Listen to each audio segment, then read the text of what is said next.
میرا دل بدل دے۔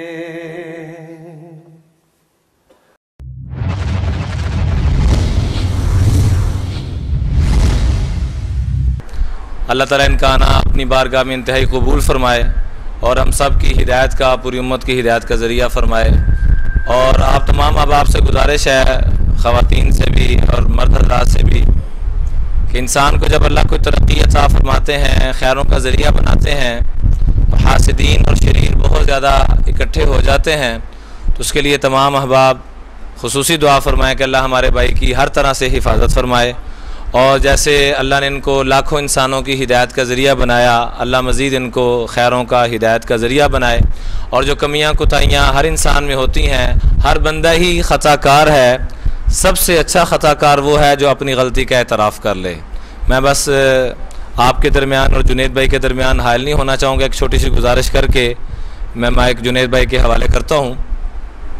اللہ تعالیٰ نے انسان کے اندر ایک ایسی خاصیت رکھی ہے جو اللہ نے اپنی کسی اور مخلوق کے اندر نہیں رکھی، اور وہ خاصیت ہے اعتراف کرنا، اپنی غلطی کو تسلیم کر لینا۔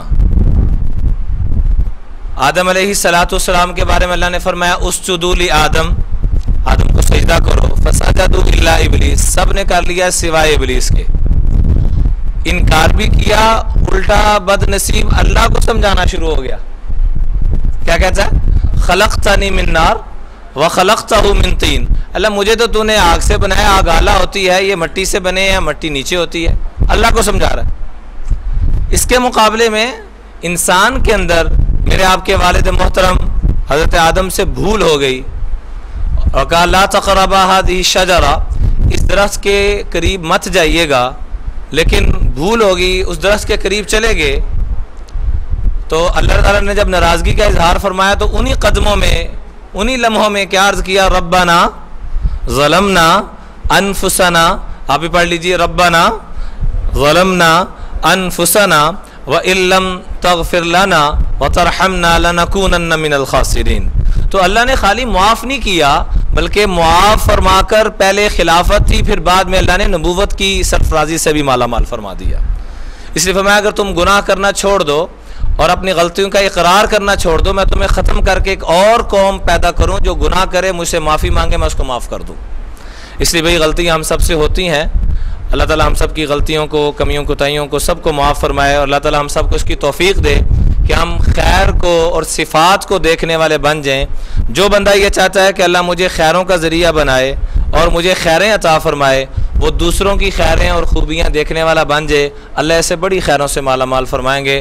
تو میں جنید بھائی کا پھر سے ایک دفعہ شکریہ ادا کرتا ہوں کہ اپنی گوناگاہ مصروفیات سے وقت نکال کے تشریف لائے، اور میں اپنی سیرت اسٹڈیز سینٹر کی انتظامیہ کا بھی بہت شکر گزار ہوں، جنہوں نے پورے شہر میں ماشاءاللہ اس کی خوب ایڈورٹائزمنٹ کی اور خوب تشہیر کی، اور دوست احباب کو عرض کیا اللہ تعالیٰ ان کو بھی اپنی شیان شان جزائے خیر عطا فرمائے، اور ہمارے اس سینٹر کو اللہ تعالیٰ قرآن و حدیث کے پھیلنے کا اور امت کے جڑ جانے کا ذریعہ فرمائے۔ وآخر دعوانا ان الحمدللہ رب العالمین۔ بسم اللہ الرحمن الرحیم، نحمدہ ونصلی علی رسولہ الکریم۔ قابل احترام بھائیوں، دوستوں، بزرگوں، میری بہنوں، آپ سب کو السلام علیکم ورحمۃ اللہ وبرکاتہ۔ اور مجھے بے حد خوشی ہے آپ کے شہر آنے کی، اور میں سب سے پہلے اپنے پیارے بھائی، اپنے دوست مولانا عمران بشیر صاحب کا دل کی گہرائیوں سے شکریہ ادا کرتا ہوں کہ جنہوں نے مجھے موقع دیا میں آپ تک آؤں، پھر آپ تمام بہنوں اور بھائیوں کا کہ آپ لوگ آ گئے، اور آپ لوگوں کے آنے سے مجھے کتنی خوشی ہوئی ہے اور کتنی تسلی ہوئی ہے کہ میں آپ کو بیان نہیں کر سکتا۔ میں اللہ سے بس دعا ہے کہ اللہ پاک ہی آپ کو اس کا اجر عطا فرمائے اور اپنی شان کے مطابق عطا فرمائے۔ آپ مولوی عمران صاحب سے دینی اور اصلاحی بیانات سنتے ہی رہتے ہیں، پتہ نہیں کیوں میرے دل میں آتی ہے کہ آج میں آپ لوگوں کو اپنی کارگزاری سناؤں کہ اللہ نے موسیقی سے اس طرف لانے کا جو میرا انتظام کیا وہ کیسے کیا۔ آئیں آج آپ کو میں یہ سناتا ہوں۔ آپ یقین کریں گے کہ یہی دن تھے، بالکل جولائی کی شدید گرمیاں تھیں۔ پنجاب میں تو جولائی میں تھوڑا موسم تھوڑا سا قدرے بہتر ہو جاتا ہے، کراچی میں جولائی میں حبس بڑھ جاتا ہے اور بہت بڑھ جاتا ہے۔ تو یہی جولائی کے دن تھے، میں گاڑی میں بیٹھا ہوا، شیشہ اس کا چڑھا ہوا تھا اور میں جا رہا تھا، تو میں نے اپنے بائیں طرف سے ایک جماعت کو گزرتے ہوئے دیکھا۔ مجھے کچھ اس طرح پتا تھا کہ یہ کچھ ایک جماعت ہے جو لوگوں کو مسجد کی طرف لے جاتی ہے اور وہ تنگ ونگ کرتی ہے، لوگوں کو گھروں سے نکال لیتی ہے، تو لوگ اس جماعت سے بھاگتے پھرتے ہیں، کچھ ایسا سنا تھا میں نے، کوئی ایک ایسی جماعت ہے۔ تو میرے دل میں یہ خیال آیا کہ دیکھو تم تو آرام سے گھر میں بیٹھے ہوئے ہو، گاڑی میں بیٹھے ہوئے ہو، اور یہ دیکھو یہ بیچارے لوگوں کو نماز کی طرف، اللہ کی طرف بلا رہے ہیں، اور ان کے کپڑے بالکل بھیگے ہوئے تھے پسینے سے، اور تم ان کے بارے میں غلط سوچ رہے ہو، ایسا نہ ہو کہ آگے جا کے تمہاری گاڑی وجے کہیں۔ تو اپنی گاڑی کو بچانے کے چکر میں نے وہاں سے یو ٹرن مارا، اور یو ٹرن مار کے میں واپس لایا، اور واپس لا کے میں نے گاڑی کو یہ جماعت کے کچھ جو ساتھی تھے ان کے آگے روک لیا، روک کے میں گاڑی سے اتر کے میں جو جماعت کا جو سب سے آگے جو تھے بزرگ تھے، میں ان کے پاس گیا اور میں نے جا کے ان سے ایسے ہاتھ ملا کر میں نے کہا جی آپ بڑا اچھا کام کریں، میرے لیے بھی دعا کریں، ایسے ہی کہہ دیا میں نے۔ تو انہوں نے میرا ہاتھ پکڑ لیا اور مجھے کہنے لگے میں آپ کے لیے ضرور دعا کروں گا۔ اب مجھے کیا پتا کہ گشت پر نکلا ہوا ہو کوئی، اور وہ گشت پہ نکلا ہوا آدمی دعا کرے، یہ کیسے ہو سکتا ہے اللہ قبول نہ کرے؟ ہو سکتا ہے اس اللہ کے ولی نے میرے لیے دعا کر دی ہو۔ اب آپ لوگ اللہ کا نظام دیکھیں میری بہنوں اور میرے بھائیوں، بہت عجیب بات ہے۔ اس جماعت میں ایک جو لڑکے تھے ان میں سے ایک نے اپنی مسجد میں جا کر بتایا کہ تمہیں پتہ ہے آج ہمیں روکا کس نے؟ تو انہوں نے کہا بھائی کس نے روکا؟ کہا وہ سنگر نہیں ہے جنید جمشید، اس نے آج، یہ لوگ مقامی گشت کر رہے تھے، اس نے گشت کے دوران ہمیں روک لیا، اس نے ہم سے ایسے کہا بھائی ہمارے لیے دعا کرنا۔ اور جس مسجد میں اس نے یہ بات کہی، اس مسجد میں ایک نمازی تھا جو تبلیغ میں لگ چکا تھا، وہ 16 سال پہلے میرے ساتھ سکول پڑھتا تھا۔ اللہ کا نظام دیکھیں، 16 سال پہلے میرے ساتھ سکول میں پڑھتا تھا، تبلیغ میں لگ چکا تھا۔ اس نے کہا کس نے روکا تمہیں؟ کہا وہ نہیں ہے، وہ سنگر جنید جمشید، اس نے روکا ہمیں۔ اس نے کہا اچھا میں ٹھیک ہے۔ اب میرے اس دوست نے مجھے ڈھونڈنا شروع کیا۔ ہاں بچوں آپ لوگ آگے آ جاؤ، ادھر قالین پر آ جاؤ، ادھر آ جاؤ، ادھر آ جاؤ، آؤ میرے بھائی آگے آ جاؤ، ادھر قالین پر بیٹھ جاؤ، میرے لیے تو یہ کافی ہے، یہ قالین تمہارا ہی ہے، بیٹھ جاؤ ادھر آ کے بیٹھ جاؤ، لیکن بات نہیں کرنی اور یہ نہیں کرنا، آپ نے انکل کی بات سننی ہے، ٹھیک ہے، یہ نہیں کرنا، یہ نہیں کرو تھوڑی دیر کے لیے، کیونکہ اگر یہ کرتے رہو گے پھر بیٹا سمجھ ہی نہیں آئے گی ہم نے کیا بات کی، ٹھیک ہے۔ 2 منٹ کے لیے شیطانی ہتھ کنڈے سے جان چھڑا لو۔ ہاں اچھا، تو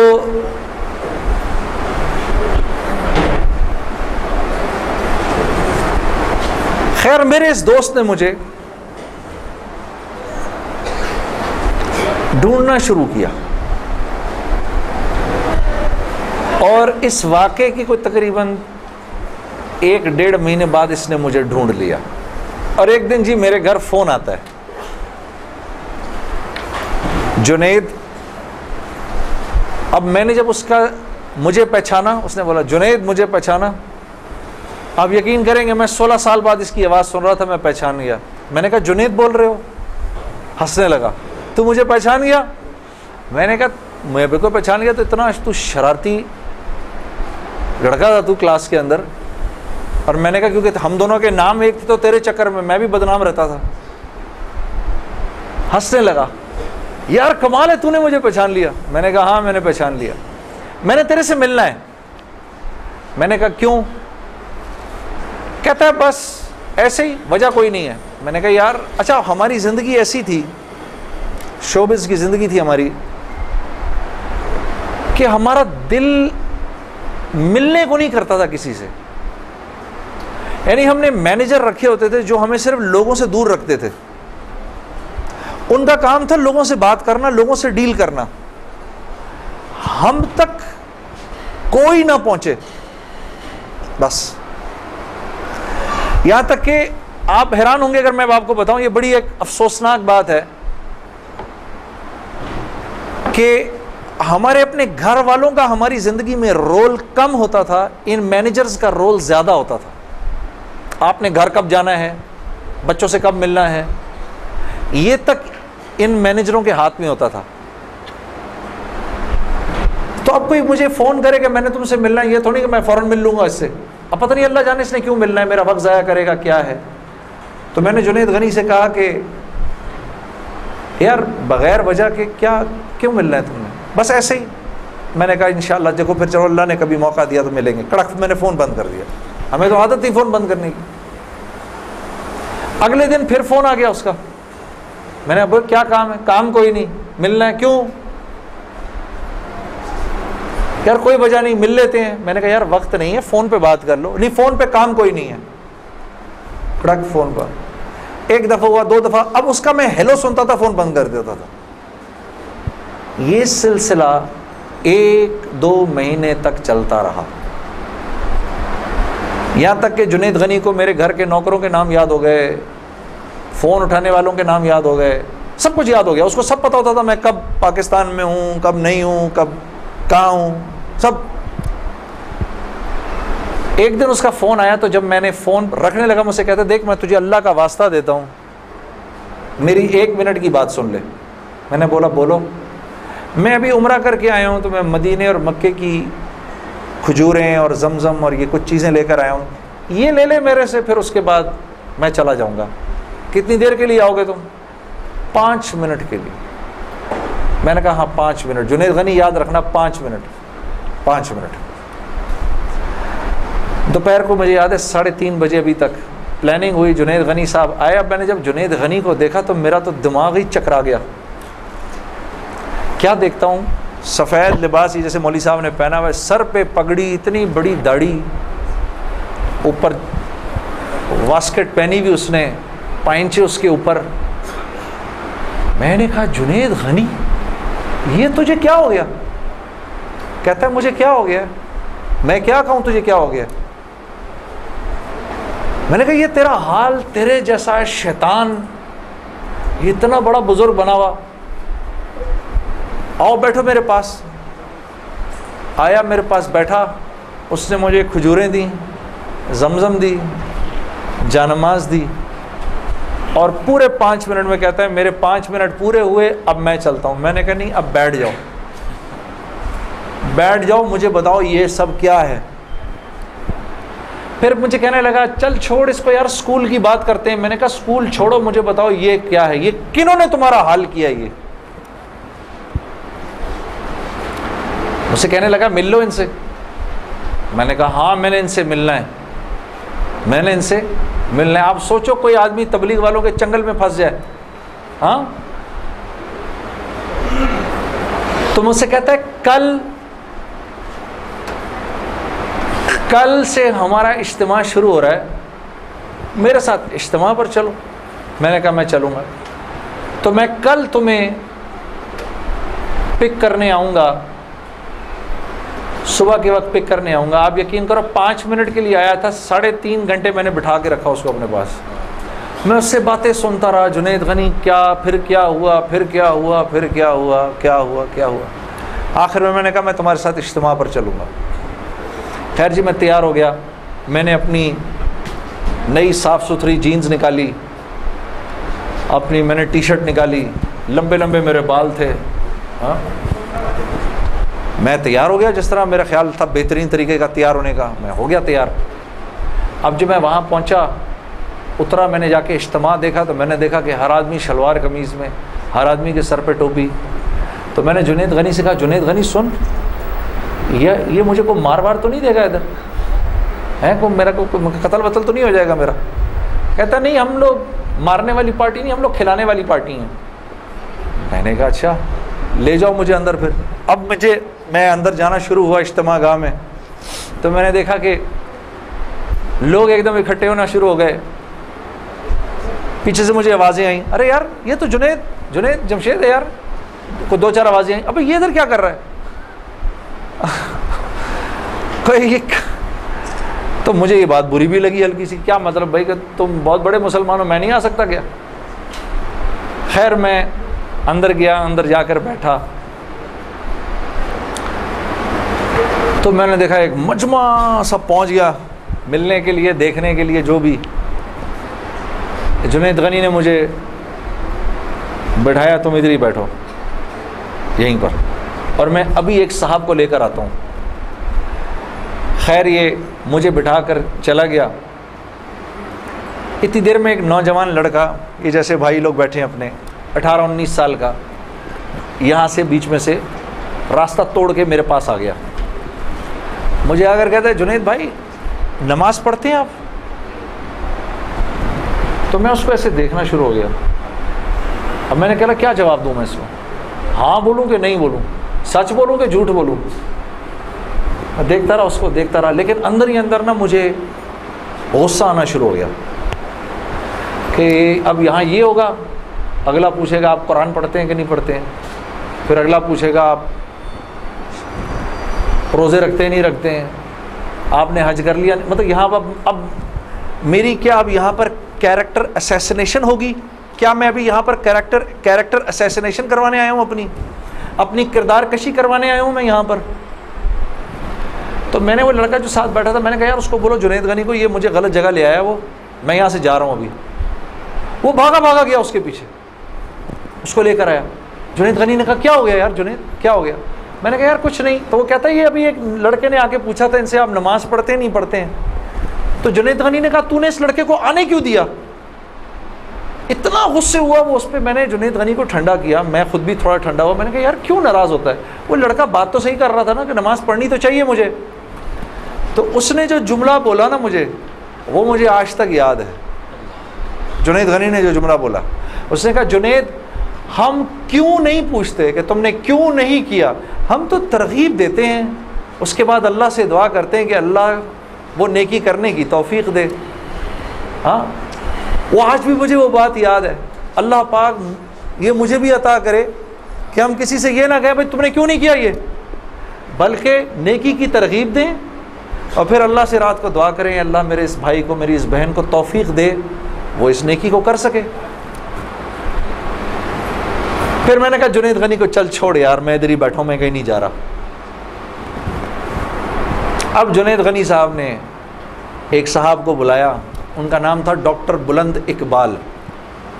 ابھی جب میں شان رمضان ابھی شان رمضان کر رہا تھا نا, یہ ابھی کچھ پچھلے رمضان میں, تو ڈاکٹر بلند اقبال صاحب بڑے عرصے بعد مجھے ملنے آئے. میں ملا ان سے, بڑی خوشی ہوئی. میں نے ان کو یاد کرایا وہ واقعہ جو میں اب آپ کو سنانے لگا ہوں. تو ڈاکٹر بلند اقبال صاحب میرے سامنے آ کے بیٹھ گئے. اور ڈاکٹر بلند اب تبلیغ والوں کا, بہن میں ذرا سا آپ کو بتاؤں کہ تبلیغ والے نا اب وہ سامنے والے کو جانتے نہیں ہیں, لیکن اس کو اللہ کی دعوت تو دینی ہے. تو آپ پہلے اس سے پوچھتے ہیں بھائی آپ کیسے ہیں, خیریت سے ہیں, آپ کا اسم گرامی کیا ہے؟ اچھا ماشاء اللہ بڑی خوشی ہوئی آپ سے مل کے, یہ میرا نام ہے, بڑا اچھا کیا آپ آئے. پھر باتوں میں پوچھتے ہیں کہ آپ کیا کرتے ہیں. تو میرے سے بھی انہوں نے پوچھ لیا, تو جنید صاحب آپ کیا کرتے ہیں؟ تو میں چپ کر گیا. اچھا کوئی بات نہیں, آواز آ رہی ہے نا میری؟ ٹھیک ہے, اللہ آپ لوگوں کو خوش رکھے. جی تو میرے سے پوچھنے لگے جنید صاحب آپ کیا کرتے ہیں؟ اب میں اس کی شکل دیکھنا شروع ہو گیا. میں نے کہا ابھی تک تو جی اچھا ہو رہی ہے اس کی بڑی. اچھا چلو آپس میں بات نہیں, میرے سے سن لو, آپس میں بات نہ کریں. تو میرے سے نا اب میں ان کی شکل دیکھوں, میں نے کہا اب تک مار نہیں پڑی تو اب پڑے گی. اب جو میں نے بتایا نا میں کیا کرتا ہوں, تو میرے چہرے کے بدلتے ایکسپریشنز دیکھ کے نا جنید غنی نے ان سے کہا ارے ڈاکٹر صاحب آپ اس کو نہیں پہچانتے, یہ وہ ہے نا جس نے دل دل پاکستان گایا ہے.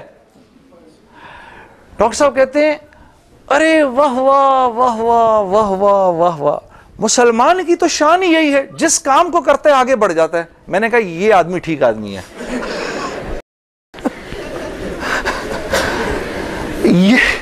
یہ بالکل ٹھیک آدمی ہے, اس سے کرو دوستی. تو بعد میں میں نے ڈاکٹر صاحب سے کہا ڈاکٹر صاحب یہ جواب آپ کہاں سے لائے اتنا خوبصورت سا؟ تو مجھے کہنے لگے یار میں نہ تجھے جانتا نہ مجھے یہ پتا دل دل پاکستان کیا. تو جب اس نے بولا نا کہ اس نے دل دل پاکستان گایا تو میں نے کہا واہ واہ واہ واہ, اور میں دل میں دعا کروں یا اللہ جلدی سے صحیح جواب میرے ذہن میں ڈال, جلدی سے صحیح بات ڈال میرے ذہن میں. تو میں نے فٹ کہہ دیا, اور یہ بات میرے دوستو ہے بھی سچ کہ مسلمان کی شان یہ ہے, مسلمان جس کام کو کرتا ہے نا مسلمان اس کام میں آگے بڑھ جاتا ہے. ساری دنیا میں جن کاموں کو آپ برا کام سمجھتے ہیں نا کہ یہ برے کام ہیں, ان برے کاموں کو بھی اگر کبھی کسی مسلمان نے کیا نا تو یقین کرو غیروں سے بھی زیادہ کیا.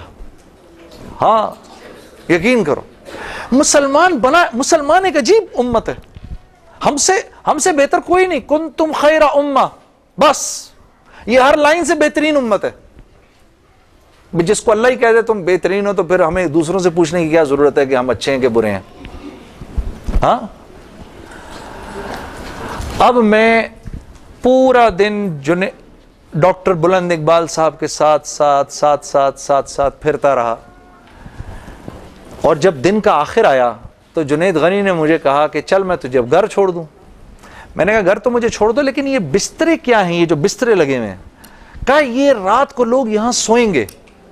میں نے کہا اور یہ جو بزرگ حضرات ہیں یہ بھی ادھر ہی سوئیں گے.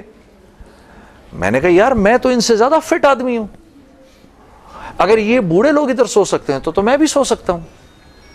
تو اس نے کہا یار نور اللہ نور, تیرے لیے بھی بسترا لگا دیتے ہیں.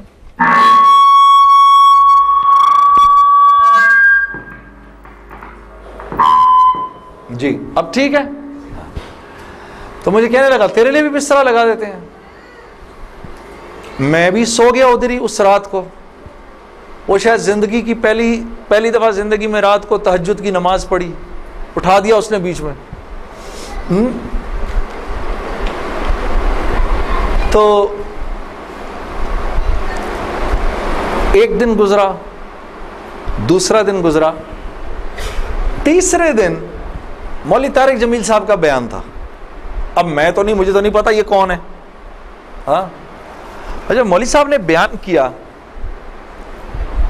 تو میں نے جنید غنی سے کہا یار بڑے اچھے اچھے بیان تھے یہ سارے تیرے بزرگ, یہ کون آدمی ہے؟ کہنے لگا یار یہ ہیں ہمارے ایک مولانا. میں نے کہا یار میں نے ان سے ملنا ہے. کہتے یار ان سے نہیں مل سکتا کوئی. میں نے کہا بھائی میں اس ملک کے صدر سے بھی مل سکتا ہوں اور اس ملک کے پرائم منسٹر سے بھی مل سکتا ہوں, یہ مولوی سے ملنا کیا مشکل ہے؟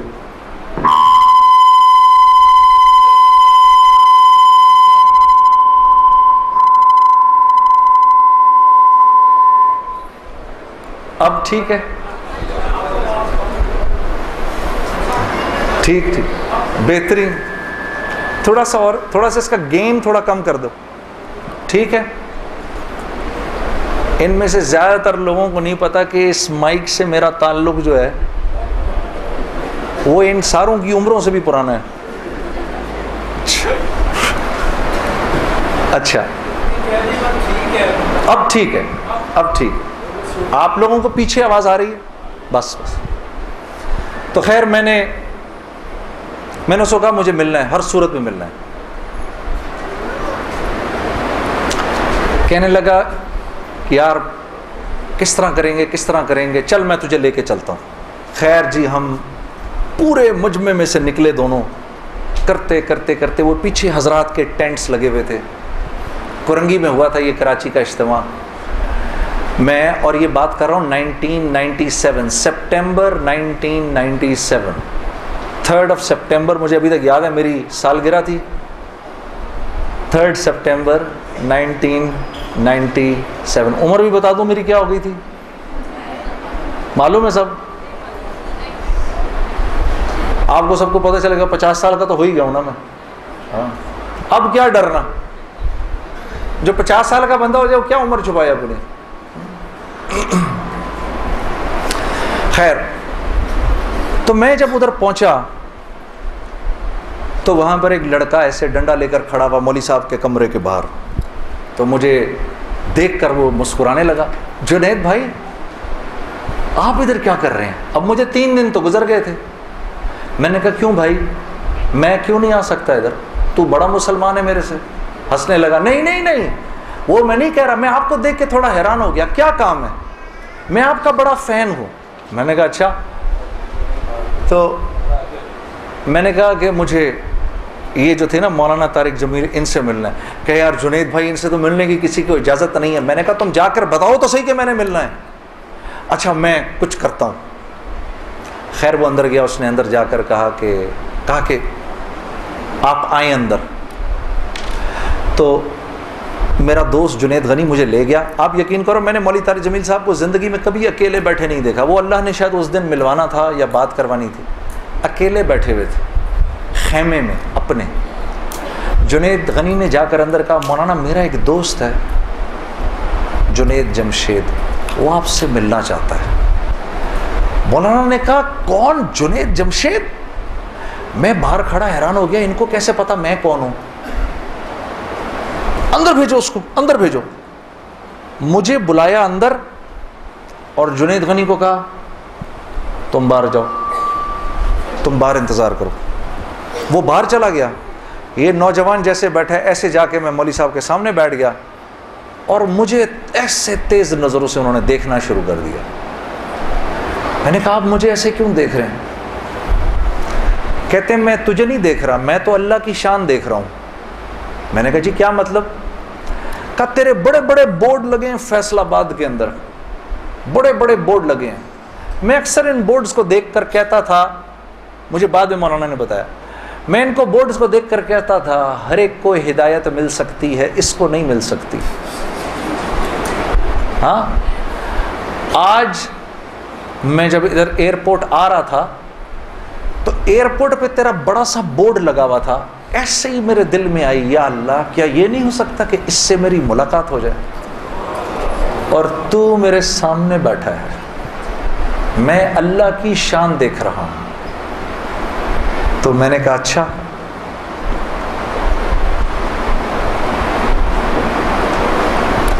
کہنے لگے دل پاکستان تو نے گایا ہے. میں نے کہا جی. میں نے کہا آپ نے سنا ہے؟ کہا نہیں سنا تو نہیں، بسوں کے پیچھے لکھا دیکھا ہے. میں نے کہا چلو یہ کسی یوں پہنچا نہ پہنچا، آئے تو صحیح برسر الزام ہی آئے. ہاں ہوٹوں پہ کبھی ان کے میرا نام ہی آئے تو صحیح برسر الزام ہی آئے. میں نے کہا چلو یوں نہیں تو یوں سے، تعارف یوں نہیں ہوا تو یوں ہو گیا، بسوں کے پیچھے تو لکھا دیکھ لیا. کوئی نہیں. ادھر سنو، اور یہ ہمارے ملک کی سوغات ہے، اس پہ گھبرانا نہیں چاہیے یار. یہ ایسے ہو جاتے ہیں ہائے یہ کیا، ارے یار کیا ہو گیا، بجلی چلی گئی نا، آ گئی. یہ تو ہمارے ملک کی سوغات ہے، اس پہ گھبرانا نہیں چاہیے. ہاں اس پہ اس لیے نہیں گھبراؤ. آپ نہیں گھبراؤ گے نا تو غیر بھی نہیں گھبرائیں گے. جب آپ گھبرا جاتے تو غیر بھی کہتے ہیں ہاں یار کوئی عجیب سی بات ہو گئی ہے. تو ہاں ان کو بھی بولو یوز ٹو ہو جاؤ بھائی، ہم لوگ مل بانٹ کے کھانے والے ہیں. کبھی آپ کے گھر نہیں تو کبھی ان کے گھر نہیں. ہاں کبھی میرے گھر تو کبھی آپ کے گھر. تو اس پہ گھبرانا نہیں چاہیے. خیر، تو میں نے مولوی صاحب سے کہا مولانا میرا ایک سوال ہے. ایک پاکستانی نوجوان میری عمر کا جس نام شہرت کا تصور بھی نہیں کر سکتا، وہ سب کا سب میرے پاس موجود ہے، لیکن میں اندر سے خالی ہوں. لوگ اس بات کو نہیں جانتے. لوگ سمجھتے ہیں کہ میں بہت خوش ہوں، لیکن میں اندر سے بہت پریشان ہوں. بہت اضطراب ہے اور اس کی وجہ مجھے سمجھ نہیں آتی. فرمانے لگے تیرا مسئلہ یہ ہے کہ تجھے چوٹ لگی ہے سیدھے گھٹنے پر اور تو مرم لگا رہا ہے الٹے گھٹنے پر. میں نے کہا جی وہ کیسے؟ فرمانے لگے دیکھو اللہ نے انسان کو دو چیزوں سے بنایا ہے. ایک مٹی سے بنایا ہے, ایک جسم سے بنایا ہے جو کہ مٹی کا بنا ہوا ہے, اور ایک روح ہے جو اللہ کا امر ہے. ٹھیک, تو جسم کیونکہ مٹی کا ہے اس لیے اللہ نے اس کی ہر ضرورت کو مٹی میں رکھا ہے. جو کھانا ہم کھاتے ہیں, جو کپڑے ہم پہنتے ہیں, جو پانی ہم پیتے ہیں, جو جن گھروں میں ہم رہتے ہیں, جو چیزیں ہم استعمال کرتے ہیں, یہ سب جسم کی ضرورت کی چیزیں ہیں. اور کیونکہ جسم مٹی کا ہے تو اللہ نے ان تمام ضرورتوں کو مٹی میں رکھا ہے. روح اللہ کا امر ہے, یہ آسمانوں سے آئی ہے تو اس کی خوراک بھی آسمانوں پر ہے, زمین میں نہیں ہے. پھر فرمانے لگے اگر میں تم کو سونے کے ایک محل میں بند کر دوں اور 4 دن کھانے کو نہ دوں تم کیا کرو گے؟ میں نے کہا ظاہر سی بات ہے میں چیخوں گا کہ مجھے کچھ کھانے کو دو. کہا بس یہی حال تیری روح کا ہے کہ تیرا جسم اچھے اچھے کپڑے پہنتا ہے, بڑی بڑی گاڑیاں چلاتا ہے, اچھے اچھے محلوں میں رہتا ہے, اور تو اپنے آپ کو سیٹسفائی کرنا چاہتا ہے, لیکن اندر تیری روح جو ہے وہ بھوکی ہو کے جب چیختی ہے تو تیرے سر میں درد ہوتا ہے. تو اس روح کی بھوک کا بھی تو علاج کر. تو میں نے کہا اس کی خوراک کہاں ہے؟ کہا یہ آسمانوں سے آئی ہے تو اس کی خوراک بھی آسمانوں پر ہے, زمین میں نہیں ہے. اور دل کے سکون, چین اور اطمینان کا تعلق اس مٹی کے بنے ہوئے جسم سے نہیں ہے بلکہ اس آسمان سے آئی ہوئی روح سے ہے. تو میں نے کہا اس کی غذا کیا ہے؟ فرمانے لگے اس کی غذا اللہ کا کلام ہے, اللہ کے حکم ہے. اس کی غذا نبی کی زندگی ہے, نبی کے طریقے ہیں, نبی کی سنت ہے. وہ جب تک اس کو ملیں گے نہیں یہ بھوکی رہے گی, اور جب یہ بھوک کر چیخے گی تو پھر تم تو مسلمان ہو, تمہیں تو پتہ ہے, غیروں کو تو پتہ نہیں. وہ دماغ کی اس چیخ کو سلانے کے لیے کبھی شراب پیتے ہیں, کبھی نشے کرتے ہیں, لیکن یہ تو جب تک روح بھوکی ہے اس وقت تک اندر سے تم مضطرب رہو گے, سکون چین نہیں ملے گا. اور پھر قرآن کی وہ آیت پڑھی, مجھے آج بھی یاد ہے, الا بذکر اللہ تطمئن القلوب, کہ اللہ پاک چیلنج دے رہے ہیں سب کو کہ اگر دل کا سکون, چین اور اطمینان چاہیے میرے بندو, مالداروں, حکومت والوں, دولت والوں, شہرت والوں, اگر تمہیں دل کا سکون, چین, اطمینان چاہیے تو تمہیں مجھ سے تعلق بنانا پڑے گا, مجھ سے یاری لگانی پڑے گی. مولانا کی یہ بات سن کر میں تو پہلے ہی پریشان تھا, 3 دن سے بیان سن رہا تھا, میں تو دھاڑے مار کے رونا شروع ہو گیا. روتا رہا بڑے دیر تک. پھر جب مجھے تھوڑا سا چین آیا تو میں نے کہا مولوی صاحب اس کا مطلب کیا ہے, میری پوری زندگی برباد ہو گئی؟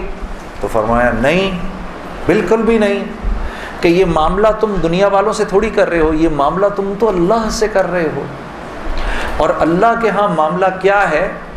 اللہ کے ہاں معاملہ کیا ہے کہ ابھی انسان اللہ رب العزت سے معافی مانگنے کا ارادہ ہی کر رہا ہوتا ہے, دل میں ابھی خیال ہی آ رہا ہوتا ہے کہ اللہ رب العزت اگلے پچھلے معاف کر دیتے ہیں سارے. پھر مجھے فرمایا, یہ مجھے پھر بات سنائی, حدیث قدسی سنائی کہ میرے بندے تو یہ زمین و آسمان سارے کے سارے اگر اپنے گناہوں سے بھر دے, جو کہ تو بھر نہیں سکتا, اگر تمام جن و انس بھی مل جائیں تو بھر نہیں سکتا, لیکن اگر تو نے ایسا کر بھی دیا, ایک مرتبہ اگر تو نے کہا اے اللہ مجھے معاف کر دے, تو نہ صرف یہ کہ ہم تمہیں معاف کر دیں گے بلکہ تم ایسے ہو جاؤ گے جیسے تم نے ان گناہوں کو کیا ہی نہیں. میں تو بے یقینی کی حالت میں مولانا کو دیکھنے لگا. میں نے کہا مولوی صاحب واقعی؟ کہا ہاں. پھر پوچھنے لگے کیا ارادہ ہے؟ اب میرا ارادہ میوزک چھوڑنے کا تو نہیں تھا کہ میں نے کہا ادھر آؤ, وہ کیا کہ نمازیں بخشوانے آئے, کیا روزے گلے پڑ گئے؟ ہاں جی, میرا تو کوئی پروگرام نہیں تھا میوزک چھوڑنے کا, لیکن گناہ بھی بخشوانے تھے. تو پھر مجھے کہنے لگے توبہ کرو گے؟ میں نے کہا مولوی صاحب کس چیز سے؟ کہا اپنی اس پچھلی زندگی سے. میں سوچ میں پڑ گیا. اچھا میں نے کہا جی میں توبہ کرتا ہوں. میں نے توبہ کی, یا اللہ میوزک چھوڑنے کا تو میرا کوئی موڈ نہیں, یہ مولوی بھی اللہ جانے کیا کہہ رہے ہیں, لیکن اگر تجھے اس سے کوئی میرے لیے بہتر زندگی نظر آتی ہے تو تو مجھے اس زندگی پہ لگا دے کہ واقعی میں چاہتا ہوں کہ تجھے راضی کر سکوں, تجھے خوش کر سکوں. اے اللہ پچھلی پوری زندگی پر توبہ کرتا ہوں, اگلی زندگی تیرے حکموں پر چلنے کی کوشش کروں گا. اگر تو واقعی ایسا ہے جیسا یہ مولوی صاحب فرما رہے ہیں تو تو مجھے معاف کر دے. تو میں نے کہا توبہ کر لی. مولوی صاحب نے کہا اب کیسا محسوس کر رہے ہو؟ میں نے کہا جی بہت ہلکا. پھر میں نے کہا لیکن مولوی صاحب بات تو یہ ہے کہ اگر میرے پچھلے سارے معاف ہو گئے اور اس پر اللہ نے اگر جنت دی تو میری تو بہت ہی بڑی جنت ہوگی, آپ سے بھی بڑی. تو فرمانے لگے نہیں بیٹا اتنی جلدی نہ کرو, تمہیں وصول تو ہم ہی نے کیا ہے, جو تجھے ملے گا اس سے تو بڑا ہمیں ملے گا ہی ملے گا. ہاں لیکن میں نے کہا مولوی صاحب, اور بہنیں اس بات کی تصدیق کریں گی, موسیقی تو روح کی غذا ہے کہ نہیں؟ ہاں یہ سیالکوٹ کی خواتین یقین کرو پورے ملک کی پہلی بہنیں ہیں جو کہہ رہی ہیں نہیں, ورنہ اگر کسی نے نہیں بولا تو چپ ضرور رہی ہیں. سارے مردوں نے بولا ہے موسیقی روح کی غذا نہیں ہے. موسیقی روح کی غذا ہے جی. یہ دیکھو اب آواز آئی ہے, اب ایسا لگ رہا ہے کوئی بیٹھ کے سن رہا ہے جی. موسیقی روح کی غذا ہے جی. شاباش, اللہ آپ لوگوں کو اس پر چلا دے. اللہ رب العزت آپ کے موبائلوں میں جتنے بھی گانے ہیں سب اڑا دے اسی وقت. گھروں میں جتنی کیسٹیں ہیں سب ٹوٹ جائیں, اللہ کرے ساری سیڈیاں ٹوٹ جائیں. اللہ پاک ایسے کرے گانے کی آواز ہی نہ سننے کو ملے آج کے بعد آپ میں سے کسی کو. یہ سوچ لو آمین قبول ہو جائے گا. اب سوچ کے بولنا آمین. تو مولوی صاحب نے مجھے کہا کہ نہیں, موسیقی روح کی غذا نہیں ہے, موسیقی نفس کی غذا ہے. موسیقی کس کی غذا ہے؟ نفس کی. یہ واقعی نفس کی غذا ہے, اور یہ ایسا زہر ہے, یہ جب اندر جاتا ہے تو پتہ ہی نہیں چلتا کہ نقصان کتنا کر گیا ہے. ٹرائی نہ کرنا, لیکن آپ کہیں جا کر اللہ کی بات سنیں, اس کے بعد جا کر 5 منٹ کا گانا سنیں, ساری صفائی ہو جائے گی, سب اندر ساری صفائی ہو جائے گی. میں یہ نہیں کہ بعد میں مجھ سے لوگ پوچھتے ہیں حلال ہے حرام ہے, اس کے لیے تو یہ مولوی بیٹھے ہوئے ہیں نا, ان سے پوچھو. میں آپ کو وہ بتا رہا ہوں جو ہوتا ہے, میں آپ کو وہ بتا رہا ہوں جو ہوتا ہے کہ یہ انسان کو بے باک کر دیتی ہے. مجھ سے کسی نے پوچھا میں اپنے ملک کے لیے گانا, میں کہ بھائی اپنے ملک کے لیے گانا وہ ایک اور چیز ہے. میں ان گانوں کی بات کر رہا ہوں جن کو عام طور پہ لوگ سن رہے ہوتے ہیں بازاروں میں, ہاں, اور پھر کہتے ہیں اس کے سننے میں کیا ہے. ارے یار میں کیا بتاؤں آپ کو کیا ہے. خدا کی قسم اگر وہ زندگی اس زندگی سے بہتر ہوتی, مجھے کیا تکلیف تھی. مجھے ایک ساتھی کہنے لگا اب تو آپ کے لیے اس زندگی کی طرف جانا بڑا مشکل ہے. میں نے کہا کوئی مشکل نہیں, گلا تو وہیں کا وہیں ہے, گا سکتے ہیں, لیکن اب اس زندگی کی طرف جانے سے بہتر لگتا ہے کہ میں آگ میں چھلانگ مار دوں, کہ وہ اس قدر خطرناک زندگی, وہ اتنی ایک, یقین کرو پوری صرف گانا نہیں ہوتا, وہ ایک پوری زندگی ہے. وہ ایک پوری زندگی کا نام, جیسے یہ ایک پوری زندگی کا نام ہے نا, صرف دعوت کے 2 بول نہیں ہیں. ہاں میرے دوست مجھ سے لڑتے تھے, یار تو ادھر گانا گا ادھر جا کے اذان دے دے. ارے میں نے کہا نہیں ہوتا ایسے نہیں ہوتا بھائی. گانا گانے والے کو تو اذان کی آواز سے نعوذ باللہ نعوذ باللہ نعوذ باللہ کراہیت آتی ہے,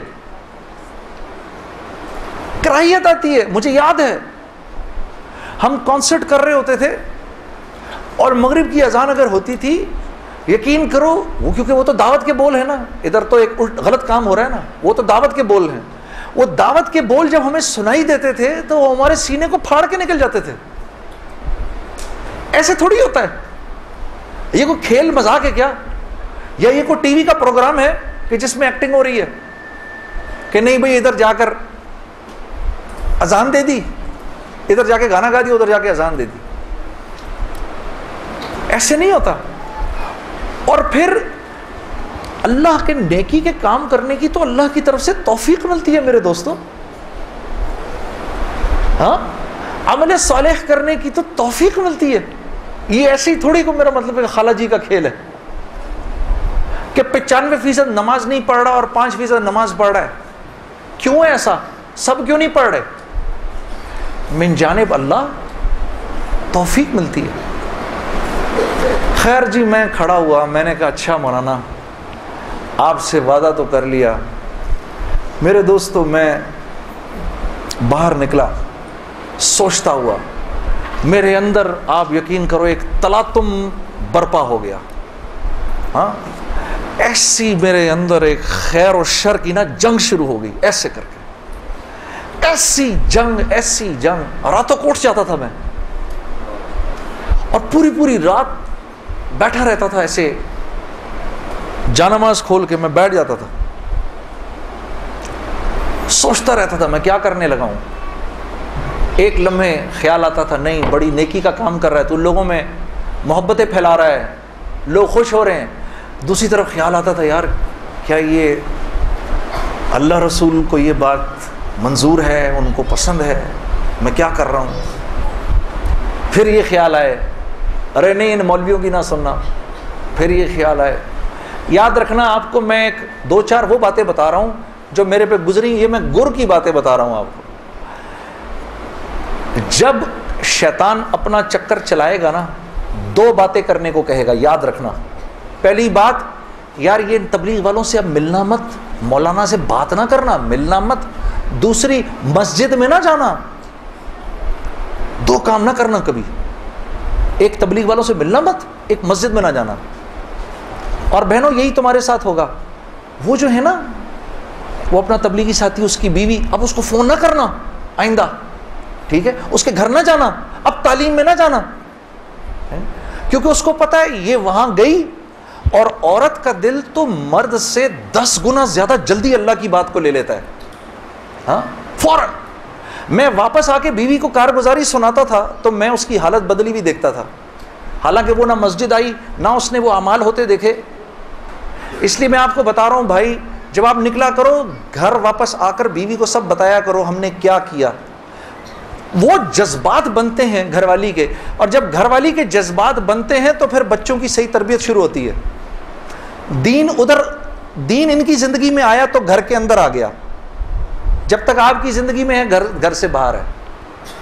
گھر والی کی زندگی میں آ گیا, گھر کے اندر آ گیا. تو میں آہستہ جو بھی 3 دن میں سنتا تھا آ کر گھر والی کو, عائشہ کو بتاتا تھا, عائشہ آج یہ سنا, آج یہ سنا, آج یہ سنا. کرتے کرتے آہستہ پھر میں نے اپنی ماں کو بتانا شروع کیا, مرحومہ کو. اللہ کی شان, میں آج بھی اللہ کا شکر کرتا ہوں, مجھے موقع محل نہیں تو میں آپ کو کبھی بتاؤں جب میری ماں کا انتقال ہوا تو کیسے ہوا. میرے دل کی دعا ہے اللہ ہر عورت کو دنیا سے ایسے لے کے جائے جیسے ہماری والدہ گئیں. تو وہ میں اپنی ماں کو بتاتا تھا, میری ماں بھی ایک دم, اس نے بھی جلدی لینا شروع کر دیا. کرتے کرتے میری ماں, ہم سب گھر کی خواتین میں سب سے پہلے میری والدہ پردے میں آ گئیں فوراً. اور مولوی صاحب کہہ رہے ہیں ان کے انتقال کا بتائیں, میں ضرور بتاؤں گا آپ کو, مختصراً بتاتا ہوں. میری ساؤتھ افریقہ کی تشکیل تھی, پیچھے والدہ کی طبیعت بہت خراب ہو گئی. مجھے بھائی نے بولا جنید بھائی آ جائیں واپس کیونکہ امی جا رہی ہیں, امی نے اب نہیں رکنا.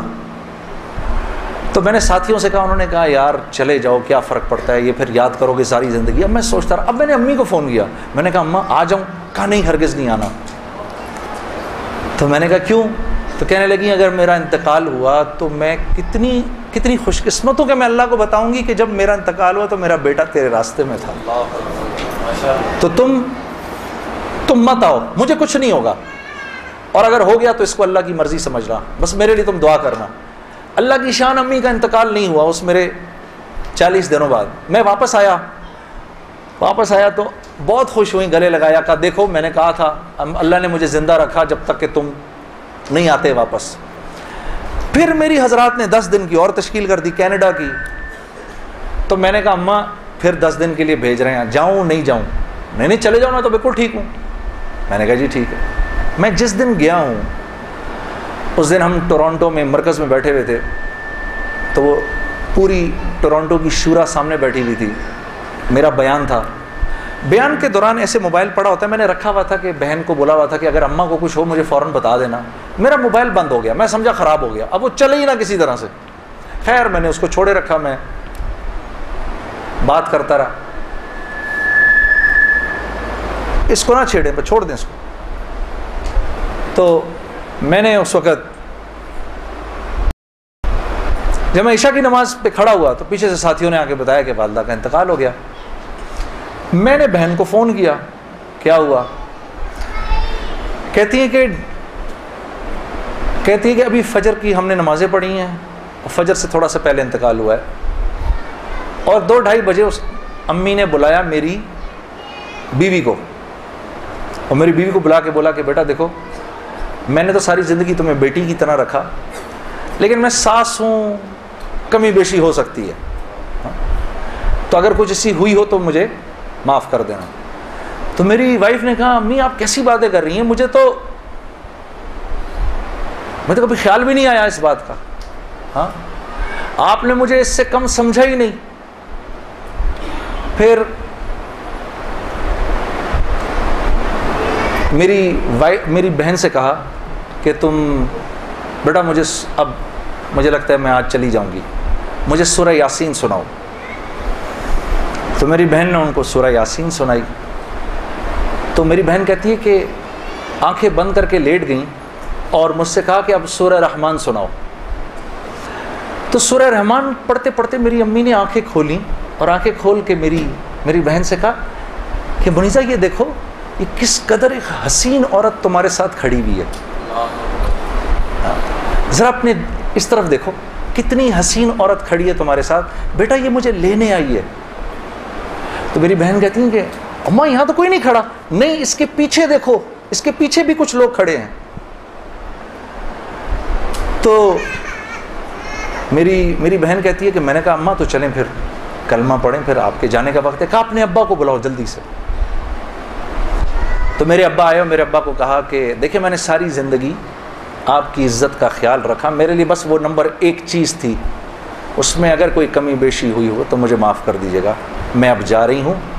کلمہ پڑھا اور آنکھیں بند کر لی, بس اس طرح گئیں وہ. ہاں اللہ پاک ہر عورت کو ایسے جانے کی توفیق عطا فرمائے دنیا سے. ہمیں سب کو اللہ پاک ایک خوبصورت موت عطا فرمائے کہ ہم دنیا میں ایک خوبصورت موت ہی تو کمانے آئے ہیں. ہاں کہ جب ہم یہاں سے جائیں, میری اللہ سے دعا ہے یا اللہ اس مجمع میں جتنے مرد اور عورت بیٹھے ہیں جب اس دنیا سے جائیں تو یا اللہ وہ ان کی زندگی کا سب سے خوبصورت دن ہو. ہاں خیر میرے دوستو, یہ تبلیغ کے کام میں گرتا پڑتا جو بھی تھا. مولوی عمران سے میری اسی وقت دوستی ہو گئی. اس کی اس وقت شادی بھی نہیں ہوئی تھی, اس کی داڑھی بھی تھوڑی تھوڑی نکلی ہوئی تھی. یہ مرکز میں مجھے نظر آتا تھا, بہت پیارا سا نوجوان. اس کو بھی میرے سے تھوڑی سی محبت ہو گئی, میری بھی اس سے محبت ہو گئی. نئی نئی چیزیں مجھے وظائف وغیرہ بتاتے رہتے تھے. ایک وظیفہ اس نے مجھے بہت پہلے بتایا تھا, وہ مجھے آج دن تک یاد ہے. یا معزو, جو بھی 41 دفعہ جمعے کے دن مغرب کی نماز کے بعد پڑھے گا, اللہ اس کو اتنی عزت عطا فرمائیں گے کہ لوگ جب اس کا نام لیں گے تو دانتوں میں انگلی ایسے داب لیں گے. اللہ نے اتنی عزت دے دی اس آدمی کو. ہاں یا معزو, اور یاد رہ جائے سب شروع ہو جاؤ, سب پڑھ لو انشاءاللہ. اس کو کرتے کرتے میں نے آخر ارادہ کیا چلو جی میں اب 4 مہینے لگاتا ہوں. اب 4 مہینے پہ جانا چاہیے, کیونکہ دیکھو تبلیغ میں جب تک 4 مہینے کا کورس نہیں کریں گے اس وقت تک جو ہے وہ بات سمجھ میں نہیں آئے گی. ہاں داڑھی کبھی بڑھے گی کبھی چھوٹی ہو جائے گی, ہاں کبھی سر پہ ٹوپی آئے گی کبھی اتر جائے گی. 4 مہینے لگانے ضروری ہوتے ہیں, ٹھیک ہے, کام کو سمجھنے کے لیے. کیونکہ پہلے 40 دن جو ہے وہ دنیا کا جو ہے نا وہ رنگ اترتا ہے پہلے 40 دن میں.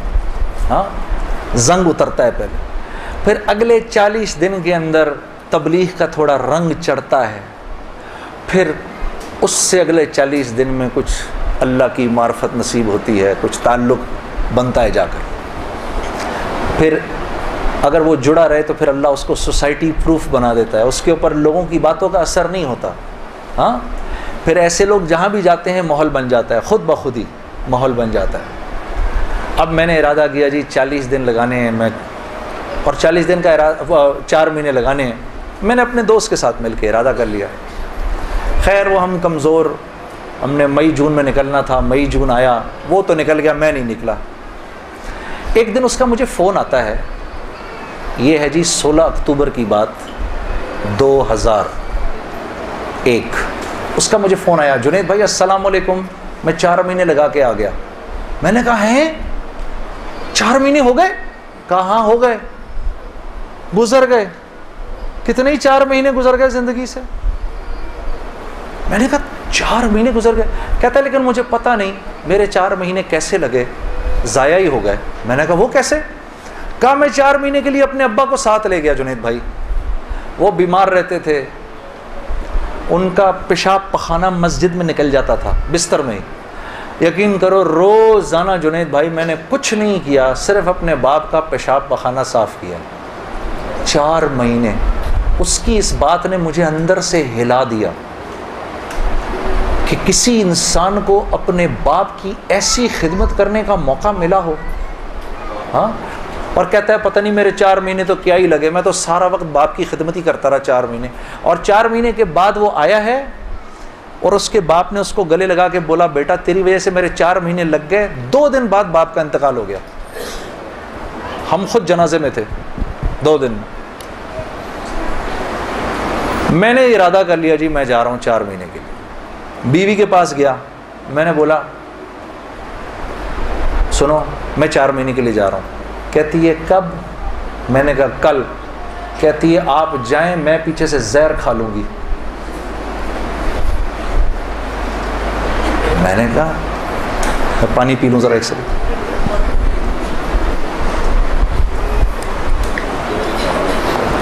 میں نے کہا یار اب میں سوچ رہا ہوں یار یہ چانس لیا جائے نہ لیا جائے, موقع تو بہت اچھا ہے.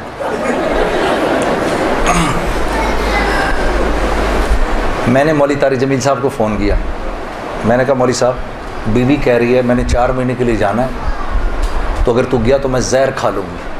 کہتے ہیں یار میرا 30 سال کا تجربہ, یہ اتنی بیوقوف نہیں ہے ان میں سے کوئی بھی. تو ایسے کر آج رات کو کھانے کے وقت نا ایک نوالا توڑ کے اس کے منہ میں ڈال دے. میں نے کہا مولوی صاحب یہ نہیں میری بیوی نوالا توڑ کے میرے منہ میں ڈالے, نہیں تو نوالا توڑ کے اس کے منہ میں ڈال. اب یار دیکھو میرے والد صاحب ہیں پٹھان, ماں ہندوستانی ہے, والد صاحب تو پٹھان ہے. اب پٹھان اپنی بیوی کے منہ میں نوالا ڈالے. ہاں ویسے ہی ایک شرم آتی ہے اتنی, لیکن ہم ویسے ہی کہ شرم آ رہی ہے. میں کہا کس طرح کروں گا میں. ہم بیٹھے ہوئے میں کھانے پہ بیٹھے, مجھ سے کہہ رہی آپ کھا کیوں نہیں رہے. میں نے کہا کھاتا ہوں. آخر میں نے دعا پڑھی جل تو جلال تو صاحب کمال تو آئی بلا کو ٹال تو, نوالا بنا کے بیوی کے منہ میں ڈال دیا. وہ ایسے جھیپ سی گئی. یہ کس نے سکھایا آپ کو؟ میں نے کہا مولوی طارق جمیل صاحب نے. مجھے تو پہلے ہی پتا تھا کہ یہ ہونا کچھ نہیں اس سے. کہتی ہے ویسے آپ کی پوری تبلیغ میں نا ایک وہی آدمی ٹھیک ہے. کام کیا ہے آپ کو؟ میں نے کہا یار مجھے جانے دے 4 مہینے کے لیے. پھر میری بیوی نے میرا بیگ بنایا 4 مہینے کے لیے, اور اس اللہ کی بندی کے لگے 4 مہینے, میرے تو نہیں لگے. میں تو دنیا بھر میں گھومتا رہا. اس نے میرا بیگ بنایا, اس نے میرے بچوں کو دیکھا. ہم اس وقت ایک ہی گھر میں رہتے تھے سارے. میرے ماں باپ کی خدمت اس نے کی, اس نے دیکھا ان کو. گھر کی بڑی تھی وہ, بڑی بھابھی تھی, باقیوں کو بھی اس نے دیکھا. پیسے میرے پاس نہیں تھے کیونکہ میں تو کاروباری چھوڑ دیا تھا, پیسے بھی نہیں تھے. میں نے اس سے پوچھا بھی نہیں عائشہ تو کیسے چلائے گی یہ سب کچھ. اللہ جانے اس نے کیسے چلایا. اللہ اس کو جزائے خیر دے, اللہ اسے خوش رکھے. اور میرے 4 ماہ لگ گئے, اس طرح لگے. تو گھر والی کا ذہن بنے گا نا تو کام بنیں گے، اور اگر گھر والی کا ذہن نہیں بنے گا تو کام نہیں بنیں گے، خراب ہو جائیں گے. کیونکہ یہ دعوت کی لائن ایک ایسی لائن ہے جس میں اللہ نے عورت اور مرد کو ساتھ ساتھ رکھا ہے. باقی معاملات میں عورت کو پابند کیا ہے شوہر کے مشورے سے، کہ شوہر کے مشورے سے کرو باقی سارے کام. الرجال قوامون علی النساء، پوچھ کے کرو، مشورے سے کرو. دعوت میں برابر کے ہو تم لوگ. بلکہ حضرت خدیجۃ الکبریٰ کی کتنی بڑی وجہ بنی رسول اللہ صلی اللہ علیہ وسلم کی تقویت کے لیے. حضرت خدیجۃ الکبریٰ کتنی بڑی تقویت بنی کہ فرمایا کہ میں پتہ نہیں کتنی بڑی، میرے پہ چادر ڈال دو، چادر ڈال دو. یا رسول اللہ آپ گھبرائیے نہیں، آپ تو لوگوں کو کھانا کھلاتے ہیں، غریبوں کے ساتھ نیکیاں کرتے ہیں، آپ تو ضعیفوں اور مساکین کا خیال رکھتے ہیں، ان کی پاسداری کرتے ہیں، اللہ آپ کو ضائع نہیں کرے گا. تو اور ساری زندگی اور سارا مال، اپنا جتنا مال تھا وہ سارا کا سارا رسول اللہ صلی اللہ علیہ وسلم کے اس کام کے لیے لگا دیا. ویسے میں علماء کرام فرماتے ہیں، یہاں چھوٹا سا ایک نقطہ آپ کو بیان کرتا چلوں. علماء فرماتے ہیں کہ 2 خواتین دنیا کی سب سے ذہین ترین خواتین تھیں. ایک حضرت آسیہ علیہ السلام جو فرعون کی بیوی تھیں، اور دوسری حضرت خدیجۃ الکبریٰ رضی اللہ تعالی عنہا. یہ 2 سب سے انٹیلیجنٹ خواتین تھیں اپنے وقت کی. کیسے بھلا؟ کہ حضرت آسیہ کے اوپر جب فرعون نے وہ پتھر رکھے، مجھے خدا مانو، انکار کر دیا، اور جب آپ دنیا سے جانے لگیں تو آپ نے جاتے جاتے اپنے ایمان کو بچانے کے لیے اللہ سے وہ خوبصورت دعا کی. ضرب اللہ مثلا للذین آمنوا امرأۃ فرعون. اے میرے نبی قصہ سنائیے اپنی امت کی خواتین کو فرعون کی بیوی کا، کہ جب وہ دنیا سے جانے لگی، قالت رب ابن لی عندک بیتا فی الجنہ. اے اللہ تو مجھے جنت میں جگہ تو دے، وہ تو دے گا اب مجھے انشاءاللہ، لیکن اپنے قریب دینا، وہ جنت دینا مجھے جو تیرے قریب ہو. بس اب میں بہت تھک گئی ہوں، ان ظالموں سے مجھے نجات دلا. تو رسول اللہ صلی اللہ علیہ وسلم نے حضرت خدیجۃ الکبریٰ سے فرمایا جب وہ جانے لگی دنیا سے کہ جب جنت میں جاؤ تو اپنی سوکن کو میرا سلام کہنا. کہا یا رسول اللہ میری تو کوئی سوکن نہیں. کہا نہیں، اللہ نے تجھ سے پہلے میرا نکاح آسیہ سے کر دیا تھا. تو اللہ کے قریب، سب سے قریب، اللہ رب العزت کے سب سے قریب کس کی جنت ہے؟ رسول اللہ کی. اور دوسری حضرت خدیجۃ الکبریٰ کہ احساس ہو گیا تھا کہ میرا شوہر جو ہے وہ سچا نبی ہے. آپ چاہتی تھیں کہ قیامت تک جتنے انسان اس دنیا میں آئیں ان کی نیکیوں میں میرا اجر ضرور ہو. تو سارا مال لگا دیا کہ سیالکوٹ کے لوگ آج جو عشاء کی نماز پڑھیں، اے اللہ مجھے اپنا اجر اس میں بھی چاہیے. تو یہ 2 most intelligent women of their times. تو جب مال خرچ کرو میری بہنوں، اللہ نے آپ کو بڑے دل دیے ہیں، یہ سوچ کے خرچ کرو یا اللہ یا اللہ یہ جو مال میں دے رہی ہوں اس سے کوئی حافظ قرآن پروان پڑ جائے، کوئی حافظ پروان چڑھے، کیا پتہ میری بہن اس کے ہاتھ پر اللہ نے ہزاروں کی ہدایت لکھی ہو، قیامت کے دن پتہ نہیں کتنا بڑا اجر ملے. خیر میرے دوستو، اسی طرح سے وقت چلتا رہا. میری زندگی کے 5 سال گزر گئے اسی ٹکر میں کہ 5 سال کے بعد میں نے ارادہ کیا، جس دن مولوی صاحب کو ملا نا اس کے بعد کہ یہ 5 سال ہیں گزر گئے، میں نے یہ فیصلہ کیا کہ آج کے بعد نہیں گاؤں گا، آج کے بعد نہیں گاؤں گا. تو مجھے فون کس کا آتا ہے؟ ملٹری سیکٹری ہیں جمالی صاحب کے. ہو سکتا جمالی صاحب ہمارے وزیر اعظم تھے، 2002 کی بات کر رہا ہوں، 2003 کی بات کر رہا ہوں. جمالی صاحب کا فون آتا ہے, ان کے ملٹری سیکرٹری کا. وہ آپ نے دل دل پاکستان گانا ہے, وہ پنڈی میں وہ مادر ملت ٹرین لانچ ہو رہی تھی ریلوے اسٹیشن کے اوپر, اس کی پہلی وہ تھی. میں نے کہا سر میں تو توبہ کر چکا ہوں, میں تو اب نہیں گاؤں گا. تو انہوں نے کہا جی وہ پرائم منسٹر صاحب آپ سے خود بات کرنا چاہتے ہیں. تو پرائم منسٹر صاحب بڑے پیارے بہت نفیس جمالی صاحب ایک دم کہنے لگے جنید صاحب وہ بے نظیر بھٹو صاحبہ کا ٹائم آیا تو آپ نے گایا, نواز شریف صاحب کا ٹائم آیا آپ نے گایا, اب جب ہمارا ٹائم آیا تو آپ نے توبہ کر لی. میں نے کہا سر ضرور گاؤں گا لیکن میری ایک شرط ہے. جی جی فرمائیے. میں نے کہا وہاں میں اعلان کروں گا کہ آج آخری بار گا رہا ہوں, آپ کو منظور ہے؟ ہاں جی مجھے منظور ہے. ان کے ساتھ آئے ہوئے تھے وہ انفارمیشن منسٹر اپنے شیخ رشید صاحب, اس وقت انفارمیشن منسٹر تھے. شیخ رشید صاحب کا چلہ لگا ہوا ہے بائی دا وے, اور ان کا چلہ 1970s میں لگا ہوا ہے. اگر کبھی ان کے چلے کی کارگزاری سنیں بڑا ایمان بڑھتا ہے.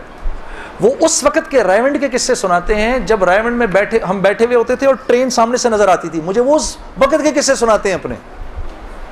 اللہ نے شیخ رشید صاحب سے دعوت کی لائن کے بڑے خیر کے کام لیے ہیں. آپ کو پتہ ہے ایک مرتبہ اسلام آباد میں اجازت نہیں مل رہی تھی اجتماع کی اجازت نہیں مل رہی تھی. ایک دفعہ حالات خراب تھے, اللہ نے یہ کام ان سے لیا. یہ گئے اس وقت کے پریزیڈنٹ صاحب کے پاس, پریزیڈنٹ مشرف صاحب کے پاس. میں گارنٹی لیتا ہوں انشاءاللہ کچھ نہیں ہوگا سر, ان کو کرنے دیں. میں نے کہا سر آپ نے تو ایک ہی دفعہ ایسا چھکا مارا ہے, پتہ نہیں کتنا بڑا اجر ملا ہوگا. 3 لاکھ بندہ جمع ہوا, 3 دن اللہ کی بات ہوئی, وہاں کیا کیا بات ہوئی, سینکڑوں جماعتیں نکل گئی سب آپ کے کھاتے کے اندر. بڑے خوش تھے یہ بات سن کر, واقعی مجھے ملا ہوگا. میں نے کہا سر آپ نے تو وہ چھکا مارا ہے کہ ہم میں سے کسی کو ہی ملنا ہوگا یہ. ہاں شیخ رشید صاحب بیٹھے ہوئے تھے, وہ مجھے دیکھ کر بڑے خوش ہو رہے تھے. مجھے نہیں پتا تھا کہ یہ خود بھی تبلیغی ہیں. تو یہ دونوں حضرات بیٹھے ہوئے تھے. میں جب جا رہا تھا ادھر ایسے آسمان کو دیکھتا ہوا جا رہا تھا, یا اللہ اوپر سے آسمان کھول کے تو کہہ دے جنید کوئی بات نہیں تو گا لے. میں زندگی بھر مولوی عمران بشیر, طارق جمیل صاحب کسی کی نہیں سننی میں نے. اس کے بعد ایک مرتبہ کہہ دے. میرے دوستو یقین کرو آسمان نہیں کھلا, اور میں ریلوے اسٹیشن پہنچ گیا. وہاں جا کر جی ہم نے آخری مرتبہ دل دل پاکستان گایا اور واپس آ گیا. زندگی اب تو 8:45 بج گئے, چلو اب بات یہاں تک ہی رکھتے ہیں, اللہ آپ لوگوں کا بیٹھنا قبول کرے. اصل حالات اس کے بعد شروع ہوئے, جو بڑے بڑے حالات آئے نا وہ پھر کبھی آؤں گا تو سنا دوں گا. آج جی بالکل سناؤں گا نعت آپ کو, اسی لیے مجھے خیال آیا 8:45 ہو رہے ہیں تو اب بہنوں اور بھائیوں کو نعت سنا دوں. اور یار وہ سنو, وہ میں نے بیچ میں ایک بات بولی ہے نا وہ کہ وہ بیوی میں میرے منہ سے نکلا ہے نا ابھی, اب تو آج کل تو بڑا ڈر لگتا ہے نا. ہاں میں آپ لوگوں سے نہیں, یہ جب جائے گا نا نیٹ کے اوپر, ہاں آج کل تو تمہارے بھائی کے بڑی جان کے دشمن ہوئے ہیں لوگ. اچھا اور پتہ ہے دشمنی بھی دیکھو یار, دشمنی بھی وہ کر رہا ہے جس کے لیے بول رہا ہوں میں, وہ کر رہے ہیں. میں تو ہمیشہ بات کی ہے تو عورت کی حرمت کی بات کی ہے کہ اللہ نے محمد صلی اللہ علیہ وسلم نے اس امت کی عورتوں کو یہاں رکھا ہے, یہاں مردوں سے اوپر رکھا ہے. ہاں عزت دی ہے تو اس دین نے دی ہے بھائی. ہاں میں تو ان کی حرمت کی جب بات کرتا ہوں, یہ میں جانتا ہوں کہ ہماری خواتین کا ایک بہت بڑا حصہ ہے جو دل سے اس بات پر میری عزت کرتا ہے, اس بات کو میں جانتا ہوں. لیکن جن کو یہ بات چبھتی ہے جا کر, دعوت کا بول ہر ایک تھوڑی قبول کر لیتا ہے. دعوت کا بول, وہ تو صالح علیہ السلام کی اونٹنی کو تو اللہ کہہ رہے ہیں ناقۃ اللہ, وہ میری اونٹنی تھی, اس کو مار دیا لوگوں نے, ظالموں نے, ہاں جو کہ اللہ کی نشانی تھی. اور قوم سمود میں سے ایک انسان جانتا تھا یہ اللہ کی نشانی ہے, لیکن چلتی پھرتی دعوت تھی اس لیے اس کو بھی نہیں چھوڑا لوگوں نے. تو یہ مجھے پتا ہے, لیکن میں یہ بات بتانا چاہتا ہوں آپ کو کہ میرا جو بھی بول ہے وہ آپ کی عزت اور حرمت کو اونچا کرنے کے لیے ہے. اس کی وجہ سے اگر کوئی ناراض بھی ہو جائے نا میرے سے تو مجھے اس کی پرواہ نہیں ہے, مجھے اس کی پرواہ نہیں ہے. کیونکہ جیسے میری ماں تھی نا, آپ کی ماں بھی میری ماں ہے. میں آپ کی ماں کو اپنی ماں سمجھتا ہوں، جیسے میری اپنی بہن ہے میں آپ کو اپنی بہن سمجھتا ہوں. تو اگر ہم ہی نہیں کریں گے اس حرمت کو، اگر ہم ہی پامال کر دیں گے، پھر اور کون رکھے گا؟ کیونکہ ویسٹ تو بھول گیا ہے اس بات کو. یہ تو ہم ہیں جو ان کو دکھاتے ہیں کہ بھائی عورت کی کیا حرمت اور عزت ہے. اس کی وجہ سے ایک بہت بڑا مجمع ناراض بھی ہو جاتا ہے، لیکن چلو کوئی نہیں. ہاں، غم عاشقی تیرا شکریہ، میں کہاں کہاں سے گزر گیا. کون سی سناؤں جی نعت؟ میرا دل بدل دے. بدلنے کا پروگرام بھی ہے جی، سوچ لیں پھر سے. میرا مطلب ہے پکڑا جائے گا جھوٹ ادھر. وہ نا میں جب ریکارڈنگ کرتا تھا نا اپنی نیا جب میں آرٹسٹ بنا، تو وہ ایک گانا تھا میرا، یہ شام پھر نہیں آئے گی. اب وہ شام آ کے ہی نہ دے کیونکہ میرے سے گایا ہی نہ جائے. اتنا مشکل. وہ جو میرے ریکارڈسٹ تھے ان کا تعلق لاہور سے تھا. اچھا، ریکارڈسٹ جو ہوتے ہیں نا جی، ان کا نا یہ بڑے تحمل والے لوگ ہوتے ہیں، کیونکہ ان کے سامنے ایک سے ایک کوڑ گا رہا ہوتا ہے. ٹھیک ہے جی، وہ بیچارے سنتے رہتے ہیں. انہوں نے تو بڑے اچھوں کو سنا ہوتا ہے. تو آگے سے میں گا رہا، میرے سے گایا ہی نہ جائے. 18 ٹیکیں ہو گئیں. کتنی ٹیکیں ہو گئی جی؟ 18. تو 18ویں ٹیک کے بعد میں نے ان سے پوچھا سر ہوا؟ وہ اتنا بولتے تھے نہ، نہیں ہوا پتر. تو میں نے 18ویں ٹیک کے بعد میں بولوں چیک چیک چیک، تو اندر سے نا وہ تنگ بھرا بیٹھا تھا. اس کی پیچھے سے آواز آئی، جڑا کدی کیش نہیں ہونا. تو میرا دل بدل دے جڑا کدی نہیں بدلنا. نہیں بولو بدلے گا انشاءاللہ انشاءاللہ. میرا دل بدل دے، میرا غفلت میں ڈوبا دل بدل دے. خدایا فضل فرما دل بدل دے. ہوا حرص والا دل بدل دے. میرا غفلت میں ڈوبا دل بدل دے. گناہ گاری میں کب تک عمر کاٹوں، گناہ گاری میں کب تک عمر کاٹوں. بدل دے میرا رستہ دل بدل دے. میرا غفلت میں ڈوبا دل بدل دے. تیرا ہو جاؤں اتنی آرزو ہے، تیرا ہو جاؤں اتنی آرزو ہے. بس اتنی ہے تمنا دل بدل دے. میرا غفلت میں ڈوبا دل بدل دے. دل مغموم کو مسرور کر دے، دل بے نور کو پر نور کر دے. میرا ظاہر سنور جاؤ اے الہی، میرا ظاہر سنور جاؤ اے الہی. ہو میرے باطن کی ظلمت دور کر دے. میرا غفلت میں ڈوبا دل بدل دے. ہو میرا غفلت میں ڈوبا دل بدل دے. میرا دل بدل دے، میرا دل بدل دے. سب بولے آمین. اور کوئی؟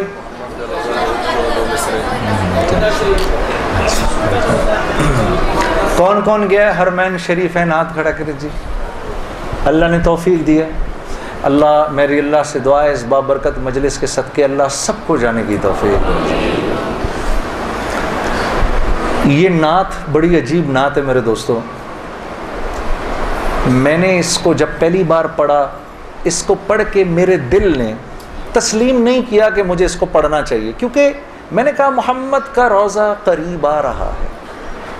یہ اتنی ایک عام سی بات ہے. مجھے ایسے لگا جیسے میں نثر پڑھ رہا ہوں, جیسے میں سمجھانے کے لیے محمد کا روضہ قریب, جیسے کوئی کہے میں اپنے گھر جا رہا ہوں. میں نے کہا یہ تو اتنا سا ایک عام سا جملہ ہے. مجھے مولوی طارق جمیل صاحب نے فرمایا اس کو پڑھو کہ تمہیں نہیں پتا کہ مولانا سعید احمد خان صاحب کا تعلق کیسا تھا رسول اللہ صلی اللہ علیہ وسلم سے, تو اس کے اثرات مرتب ہوں گے لوگوں پر, تو تم اس کو پڑھو. یقین کریے مجھے تو یقین نہیں تھا جب میں نے اس کو پڑھا ہے. آج ماشاءاللہ بچے بچے کی زبان پر ہے. ہاں, اور ایک وقت تھا کہ یہ 1992 کی بات, بہت سارے تو آپ میں سے پیدا ہی نہیں ہوئے ہوں گے, بہت سارے اسکولوں میں ہوں گے. 92 کی بات ہے. میں بھی اس وقت اتنا بڑا نہیں تھا, چھوٹا ہی تھا. تو میں نے نیا نیا مشہور ہوا تھا, تو میں نے دیکھا دو لڑکے آپس میں بات کر رہے ہیں, ایک دوسرے سے کہہ رہے ہیں تو اس کو پہچانتا ہے؟ کہتا ہے یہ وہی ہے پاکستان پاکستان. تو میرے سے بی بی سی نے انٹرویو کیا, اور انٹرویو کر کے کہا کہ تمہاری زندگی کا سب سے یادگار لمحہ کون سا تھا؟ تم تو پوری دنیا میں تم نے شو کیے ہیں, پتہ نہیں کدھر کدھر گئے ہو. میں نے کہا جی میں گیا تو ہوں, لیکن میری زندگی کا سب سے یادگار لمحہ وہ ہے جب میرے ملک کے دو لڑکوں نے جو مجھے پہچانتے نہیں تھے, پہچاننے کی کوشش میں مجھے کہا یہ وہ ہے وہ پاکستان پاکستان. تو میں اپنے ملک میں پاکستان کے نام سے مشہور ہوں. لیکن اسی واقعے کے تقریباً 13-14 سال کے بعد بعینی ہی یہ واقعہ ہوا. میں مدینے کی گلیوں میں پھر رہا تھا کسی کام سے, اور دو لڑکے ایک دوسرے سے پوچھ رہے تھے اس کو پہچانتے ہو؟ اس نے کہا ہاں یہ وہ ہے مدینہ مدینہ. تو میں نے پیچھے مڑ کے ان کو ایسے دیکھا اور مجھے یقین نہیں آیا, نظر نہیں آئے وہ مجھے لڑکے, پتہ نہیں کدھر غائب ہو گئے. میں سوچتا رہا یا اللہ, آج کے بعد سے پھر پاکستان پاکستان بعد میں ہو گیا, مدینہ مدینہ پہلے ہو گیا. عمران بشیر صاحب مجھ سے کہہ رہے تھے ایک واقعہ لوگوں کو سناؤ. 1992 میں ویمبلی ارینا ہے, بہت بڑا ارینا ہے, 18-19-20 ہزار آدمی ادھر پروگرام دیکھنے آتا ہے. تو ہمیں بھی بلایا گیا. وہ پروگرام میں تھے انڈین آرٹسٹ تھے, امیتابھ بچن, سلمان خان, 4-5 اور بھی 6-7 بہت سارے تھے. یہ وہ دور تھا کہ انڈیا پاکستان ایک دوسرے کے ساتھ اس طرح کے شوز کر لیتے تھے. تو کر بھی لیتے تھے, تو اگر بلانا بھی ہوتا تھا ان کو تو کس کو بلائیں, پاکستان سے کس کو بلائیں؟ پاکستانی آرٹسٹوں کو لوگ جانتے ہی نہیں تھے, پاکستانی نہیں جانتے تھے تو انڈینز کیا جانیں گے. ان کے بڑے بڑے سپر سٹارز تھے. ہم ویمبلی ارینا میں تھے, پیچھے ہمارے کمرے تھے, چھوٹے چھوٹے کمرے, لائن سے ایسے جیسے وہاں تک کمرے ہیں, لائن سے کمرے تھے. وائٹل سائنس, اکشے کمار, ان کی میں ایکٹرسوں کے نام بھول گیا ہوں, فلانی پھر فلانی, سلمان خان, شاہ رخ خان, عامر خان, ایسے کمروں کے نام تھے. تو ہمیں جو سٹیج مینیجر تھا وہ بھی کوئی ایک انڈین تھا, اس نے بلایا کہ بھائی امیتابھ بچن سب کو بلا رہے ہیں بتانے کے لیے کہ کل پروگرام کیسے ہوگا. تو ہم مطلب ابھی تھوڑی دیر میں پروگرام ہونے والا تھا, 1.5-2 گھنٹے میں. اب ٹینشن بھی شدید کہ یار اب یہ انڈین آرٹسٹوں کے سامنے ہم کیا جائیں گے, یہ تو اتنے مشہور ہیں. خیر ہم نے کہا یار کوئی نہیں, جاتے ہیں, کوئی اپنے بھی سننے والے بیٹھے ہوں گے ادھر. جب میں گیا ہوں نا تو ایک بڑا سا ڈور تھا, اس کے اوپر ایسے لکھا ہوا تھا امیتابھ بچن ڈور کو.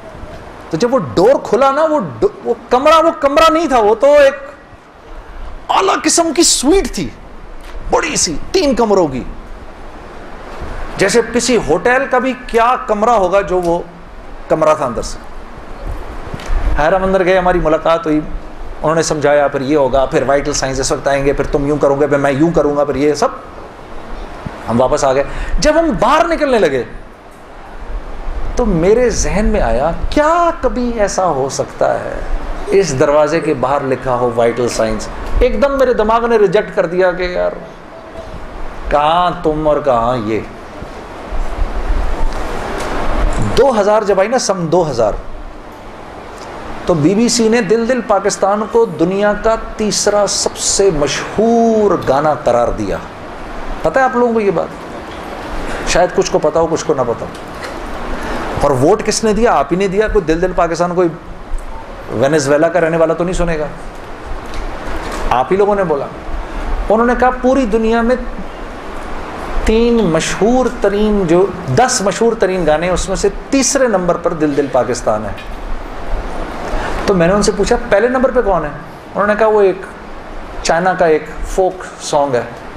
تو سنگر کدھر ہے؟ اس نے کہا سنگر کو تو مرے ہوئے 300 سال ہو گئے. اور انڈیا کا کون سا ہے؟ انڈیا کا یہ ہے. اس کا سنگر کہاں ہے؟ اس کو بھی مرے ہوئے 200 سال ہو گئے.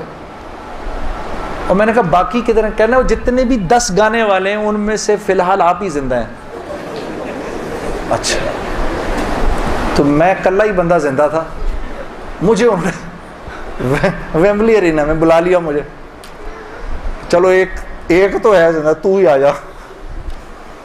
تو میں آیا نا اس وقت, تو جب وہ ان کی گارڈ وارڈ لے جا کے مجھے لے کر کس کمرے میں لے کر گئے, جس کمرے کے باہر 8 سال پہلے کیا لکھا تھا اور اب کیا لکھا تھا, جنید جمشید. میں نے وہ دیکھا کمرہ, دیکھتے ہی مجھے ایک دم 8 سال پیچھے چلا گیا میں. اور میں پہلے باہر کھڑا اس کو دیکھتا رہا. میں نے کہا یا اللہ, یہ تو نے سوچوں سے بھی پہلے کر دیا. تبلیغ میں لگ چکا تھا, میرے آخری دن تھے. آپ لوگوں سے شیئر کر رہا ہوں. پھر میں گیا, میں نے جا کے نماز پڑھی, ادھر 2 رکعت پڑھی, شکر کیا.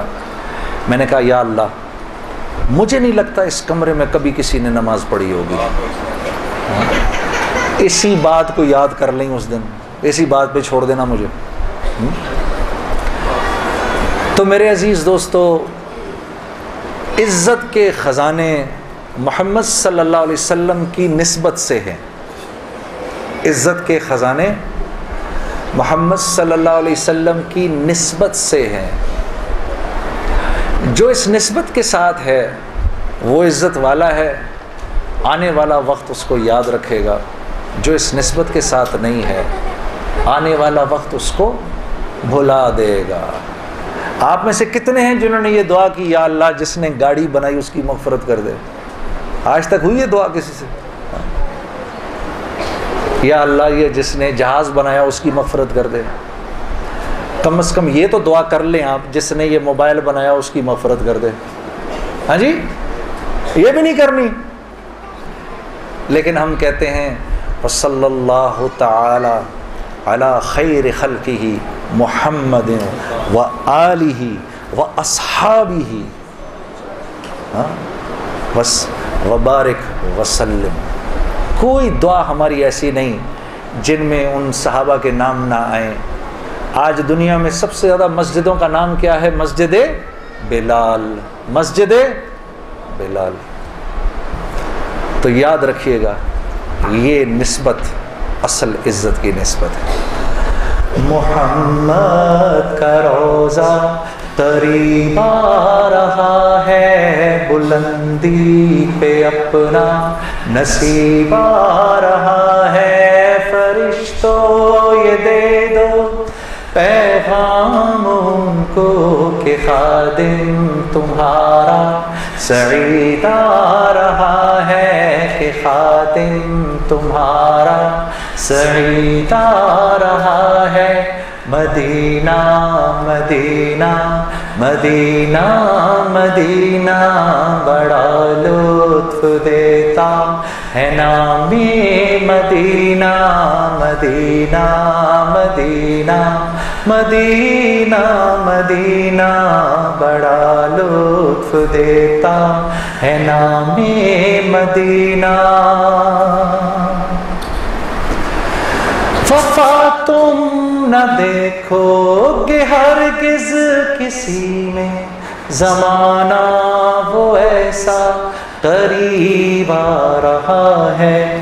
حفاظت کرو اپنے ایمان دی کی, زمانہ بہت ہی عجیب آ رہا ہے. پڑھیں میرے ساتھ. محمد کا روزہ قریب آ رہا ہے، بلندی پہ اپنا نصیب آ رہا ہے، فرشتوں یہ دے دو پیغام ان کو کہ خادم تمہارا سعید آ رہا ہے، کہ خادم تمہارا سعید آ رہا ہے۔ اب مدینے تک آواز جانی چاہیے، مدینہ مدینہ مدینہ مدینہ بڑا لطف دیتا ہے نام مدینہ، مدینہ مدینہ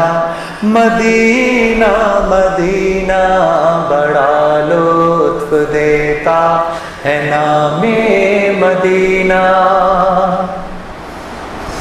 تمہیں کچھ خبر ہے کہاں جا رہا ہوں، رسول خدا ہے وہاں جا رہا ہوں۔ تمہیں کچھ خبر ہے میں کیا پا رہا ہوں، محبت کا ان کی مزہ پا رہا ہوں۔ چلو جا کے رہنا مدینے میں اب تو انشاءاللہ، چلو جا کے رہنا مدینے میں اب تو قیامت کا منظر قریب آ رہا ہے، فرشتوں یہ دے دو پیغام ان کو کہ خادم تمہارا سعید آ رہا ہے، کہ خادم تمہارا سعید آ رہا ہے، محمد کا روضہ قریب آ رہا ہے۔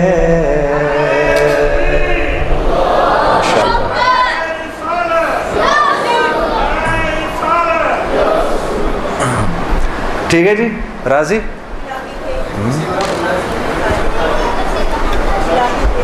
اچھا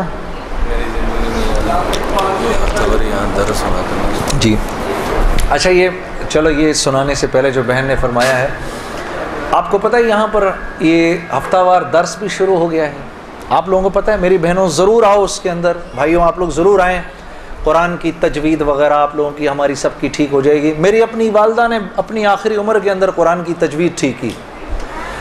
ہم میں سے زیادہ تر لوگ قرآن صحیح پڑھنا نہیں جانتے، یہ بڑی بدقسمتی ہے، کیونکہ اچھا خیال نہیں آتا نا، بچپن میں پڑھ لیتے پھر ساری زندگی پڑھنے کی توفیق نہیں ملتی، تو بہت غلطیاں ہوتی ہیں۔ مول صاحب کب کب ہے یہ؟ ہر جمعے کو، ہر جمعے کو مغرب کے بعد، ہر جمعے کو مغرب کے بعد اسی ٹائم پر آپ لوگ ضرور آئیے، اپنا ضرور آ کے اپنی تجوید ٹھیک کرائیے۔ چلو ایک آخری بتا دو، ایک آخری بتا دو، بہن آپ نے کون سی بولی؟ قصیدہ آپ نے بولا، اے ہائے یہ کس نے لکھی ہے؟ یہ کس؟ یہ بہت بے واہ، چلو اس کا ایک شعر سنا دیتا ہوں۔ میری زندگی میں یا رب سر بندگی عطا کر، میرے دل کی بے حسی کو غم عاشقی عطا کر، میرے دل میری زندگی میں یار۔ اصل میں پڑھی نہیں ہے نا تو یاد ہی نہیں ہے، آگے مجھے اس کے اشعار بھول گئے۔ یہ میرے شیخ مفتی تقی عثمانی صاحب کی لکھی ہوئی ہے، مفتی تقی صاحب کی لکھی ہوئی ہے۔ میں اگر میرے پاس یہ مزید ہوتی تو یہ میں واقعی آپ کو پڑھ کے ضرور سناتا۔ چلو کچھ ایک اگلی باری کے لیے بھی پھر بلائیں گے ہی نہیں تو آپ لوگ، ٹھیک ہے نا، کوئی تشنگی چھوڑنی چاہیے اگلی باری کے لیے بھی۔ تو ایک آدھ شعر آپ کا سنا دیتا ہوں، ایک آدھ شعر جو بہن نے فرمایا، یہ بھی مفتی تقی عثمانی صاحب کا کلام ہے، مفتی تقی صاحب کا کلام ہے۔ اور جب حضرت نے لکھا، لکھ کے مجھے دیا اور فرمانے لگے اس کو پڑھیں، جا کر اس کو اسٹوڈیو میں جا کر پڑھیں، تو میں نے کہا حضرت اسٹوڈیو تو میں نے جانا چھوڑ دیا۔ کہا نہیں، اس کو جائیں اور جا کے ایسے پڑھیں جیسے اللہ اور اس کے رسول کا حکم ہے، تاکہ ساری دنیا کو پتہ چلے کہ اگر نعت پڑھی جائے تو کیسے پڑھی جائے، یا حضرت نے ایسے فرمایا کہ کیا چیز ترنم میں سننا جائز ہے، مجھے ایگزیکٹ الفاظ بھول گئے ہیں، ان کے. تو پھر ان کے حکم پر پھر میں گیا اور پھر میں نے پڑھی اور آپ لوگوں نے پسند کیا اس کو. الہی تیری چوکھٹ پر بھکاری بن کے آیا ہوں, سراپا فقر ہوں, عز و ندامت ساتھ لایا ہوں.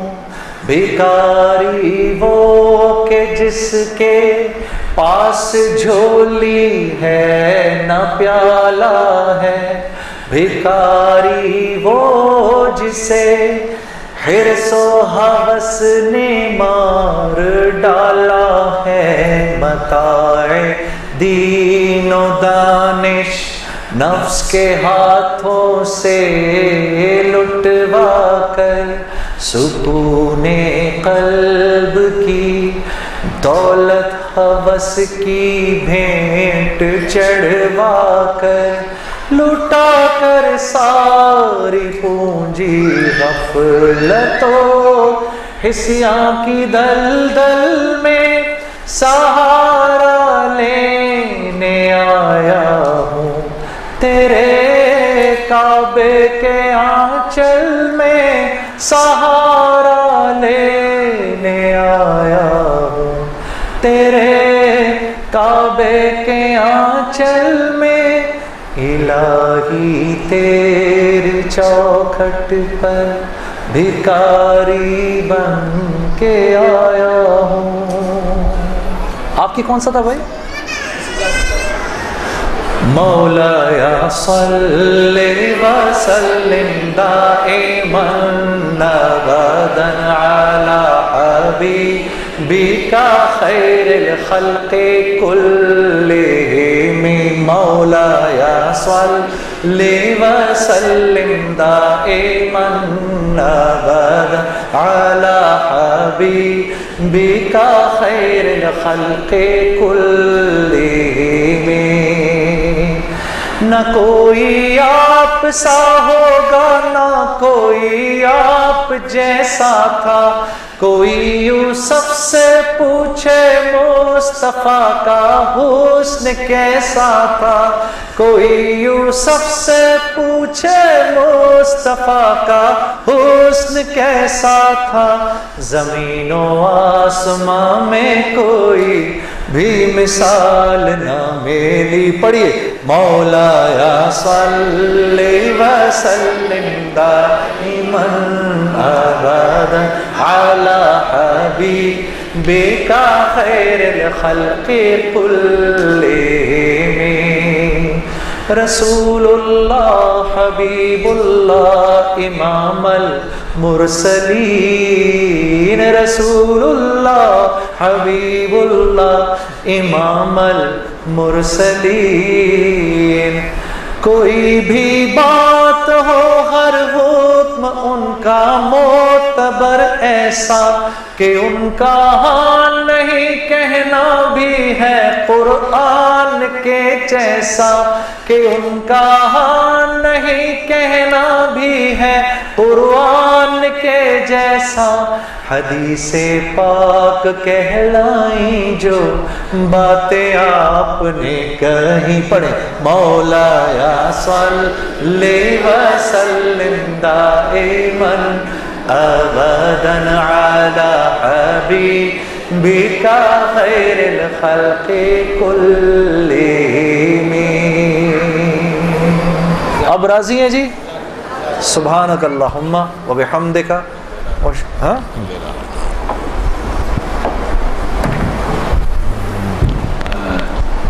پھر ایک دفعہ آپ تمام جنید بھائی کا جنہوں نے اتنا وقت نکالا اور تشریف لائے. اور آخری گزارش یہ ہے کہ ابھی دارالعلوم شہابیہ میں بقیہ کوئی نعت کو سننا چاہے تو ابھی جنید بھائی کا آخری پروگرام انشاءاللہ ابھی 9:30 بجے کے قریب رامپورہ چوک دارالعلوم شہابیہ میں ہوگا. ان کے بعد جنید بھائی کی واپسی ہے.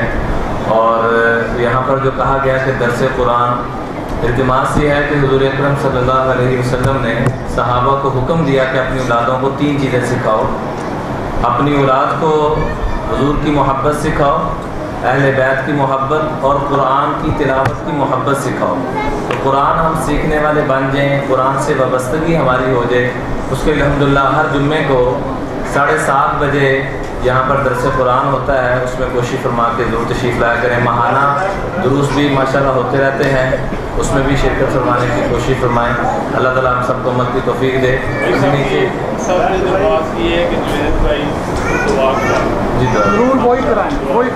تو گزارش یہ تھی کہ ابھی نماز بھی انشاءاللہ نیچے مسجد میں بندوبست ہے, نماز پڑھ لیں. ابھی دعا ہوگی تو تمام دعا میں شریک ہوں.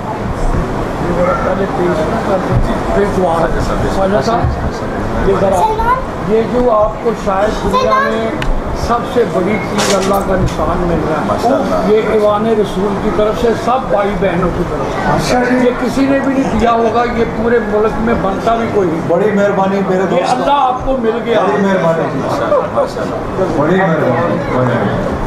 مہربانی. اچھا سر, بڑی مہربانی پرویز صاحب کی طرف سے, بڑی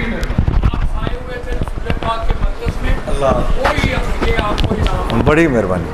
آؤ میری بچیوں بیٹھو نا, تم لوگ سب بیٹھو. اور دوسرا گزارش یہ ہے کہ چونکہ شہابی میں بھی پروگرام ہے, بیان ہونا ہے, وہاں مجمع کافی انتظار میں ہے, تو آپ حضرات سے مؤدبانہ گزارش ہے کہ جنید بھائی کے کرام یہ ہے کہ ابھی راستہ دے دی جائے دعا کے بعد تاکہ یہ وقت سے وہاں پہنچ سکتے.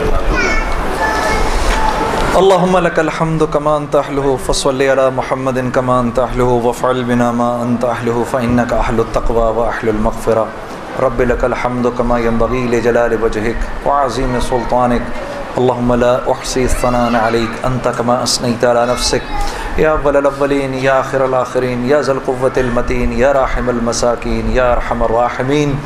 یا اللہ ادھر جتنے حاضرین مجلس ہیں, میرے بھائی میری بہنیں, ان کے بچے, ہم سب کے اگلے پچھلے چھوٹے بڑے تمام گناہوں کو معاف فرما. اے اللہ تو اپنے فضل سے ہم سب کے لیے اپنی رضا کا اعلان اسی وقت فرما. اے اللہ تو نے فرمایا ہے کہ جنت میں راضی ہوگا, نہیں میرے کریم رب, اے فضل کرنے والے, اپنے بندوں سے انتہائی پیار کرنے والے کریم رب, تو ہم سے اسی وقت اپنی رضا کا اعلان فرما. اور اے اللہ ہم جانتے ہیں جب آپ ایک بار راضی ہو جائیں پھر آپ ناراض نہیں ہوتے. یا اللہ, اے اللہ, اے اللہ, پوری کی پوری امت کو یا اللہ جنت الفردوس میں جگہ عطا فرما. میرے کریم رب, میرے اللہ, ہمارے جو عزیز و اقربا دنیا سے چلے گئے ہیں یا اللہ ان سب کی بھی مغفرت فرما. ہمارے بعد جو آئیں گے ان کی بھی مغفرت فرما. میرے کریم رب, یہ جتنے میرے بھائی بہنیں ادھر جمع ہوئے ہیں یا اللہ, یہ تجھے راضی کرنے کے لیے جمع ہوئے ہیں یا اللہ. یا اللہ انہیں تو کوئی دیکھ نہیں رہا, یہ اپنے اخلاص میں صرف تجھے خوش کرنے کے لیے ادھر آئے ہیں یا اللہ. میرے کریم رب, ان کے اس آنے کو اپنے دربار میں قبول فرما میرے اللہ, اور ایسا قبول فرما ان کی اولادوں کو ان کا فرما بردار بنا, ان کو اپنا فرما بردار بنا یا اللہ. یا اللہ صاف ستھری حلال وسعت والی روزی نصیب فرما, اس کو اپنے راستے میں خرچ کرنے کی توفیق عطا فرما. میرے کریم رب, ہم میں جو بے اولاد ہیں ان کو صاحب اولاد بنا, صالح نرینہ اولاد عطا فرما. میرے کریم رب, جن کے جو قرضوں میں پھنسے ہوئے ہیں ان کے قرضوں کو دور فرما, ان کی مشکلات کو دور فرما. میرے کریم رب, عدالتوں کے چکر لگا لگا کے کئی خاندان ایسے ہیں یا اللہ کمریں ٹوٹ گئی ہیں, جھک گئی ہیں. میرے کریم رب, ان کے لیے انتہائی آسانی کا معاملہ فرما, ان کے یہ عدالتی مسائل دور فرما. میرے کریم رب, بے شمار ہم میں ایسے ہیں بیماریوں میں مبتلا ہیں. میرے رب, یہ تیری ایک نعمت میں سے ایک نعمت ہے تیری بیماری, لیکن ہم بڑے کمزور ہیں. اے فضل کرنے والے, اس نعمت کی جگہ ہمیں کوئی دوسری نعمت عطا فرما, اس پر ہمیں اپنا شکر کرنے کی توفیق عطا فرما. تمام بیماروں کو صحت شفا کاملہ نصیب فرما. میرے رب, ہمیں اپنا دین سیکھنے کی توفیق عطا فرما, اس پر عمل کی توفیق عطا فرما, اس کو سارے کے سارے عالم میں لے جانے کی توفیق عطا فرما. اے اللہ, شہر سیالکوٹ کو امن کا گہوارہ بنا. اے اللہ, اس شہر سے پوری دنیا کے اندر پاکستان کا نام جاتا ہے, ان کو پاکستان کا نام اونچا کرنے کی توفیق عطا فرما. یہاں کے رہنے والوں کو آپس میں محبت, اخوت, تعاون کے ساتھ زندگی گزارنے کی توفیق عطا فرما. اے اللہ, ہر حال سے, ہر مشکل سے اس شہر کی حفاظت فرما, اس شہر کو امن کا گہوارہ بنا. اس شہر کو سارے کے سارے عالم کی ہدایت کا ذریعہ بنا۔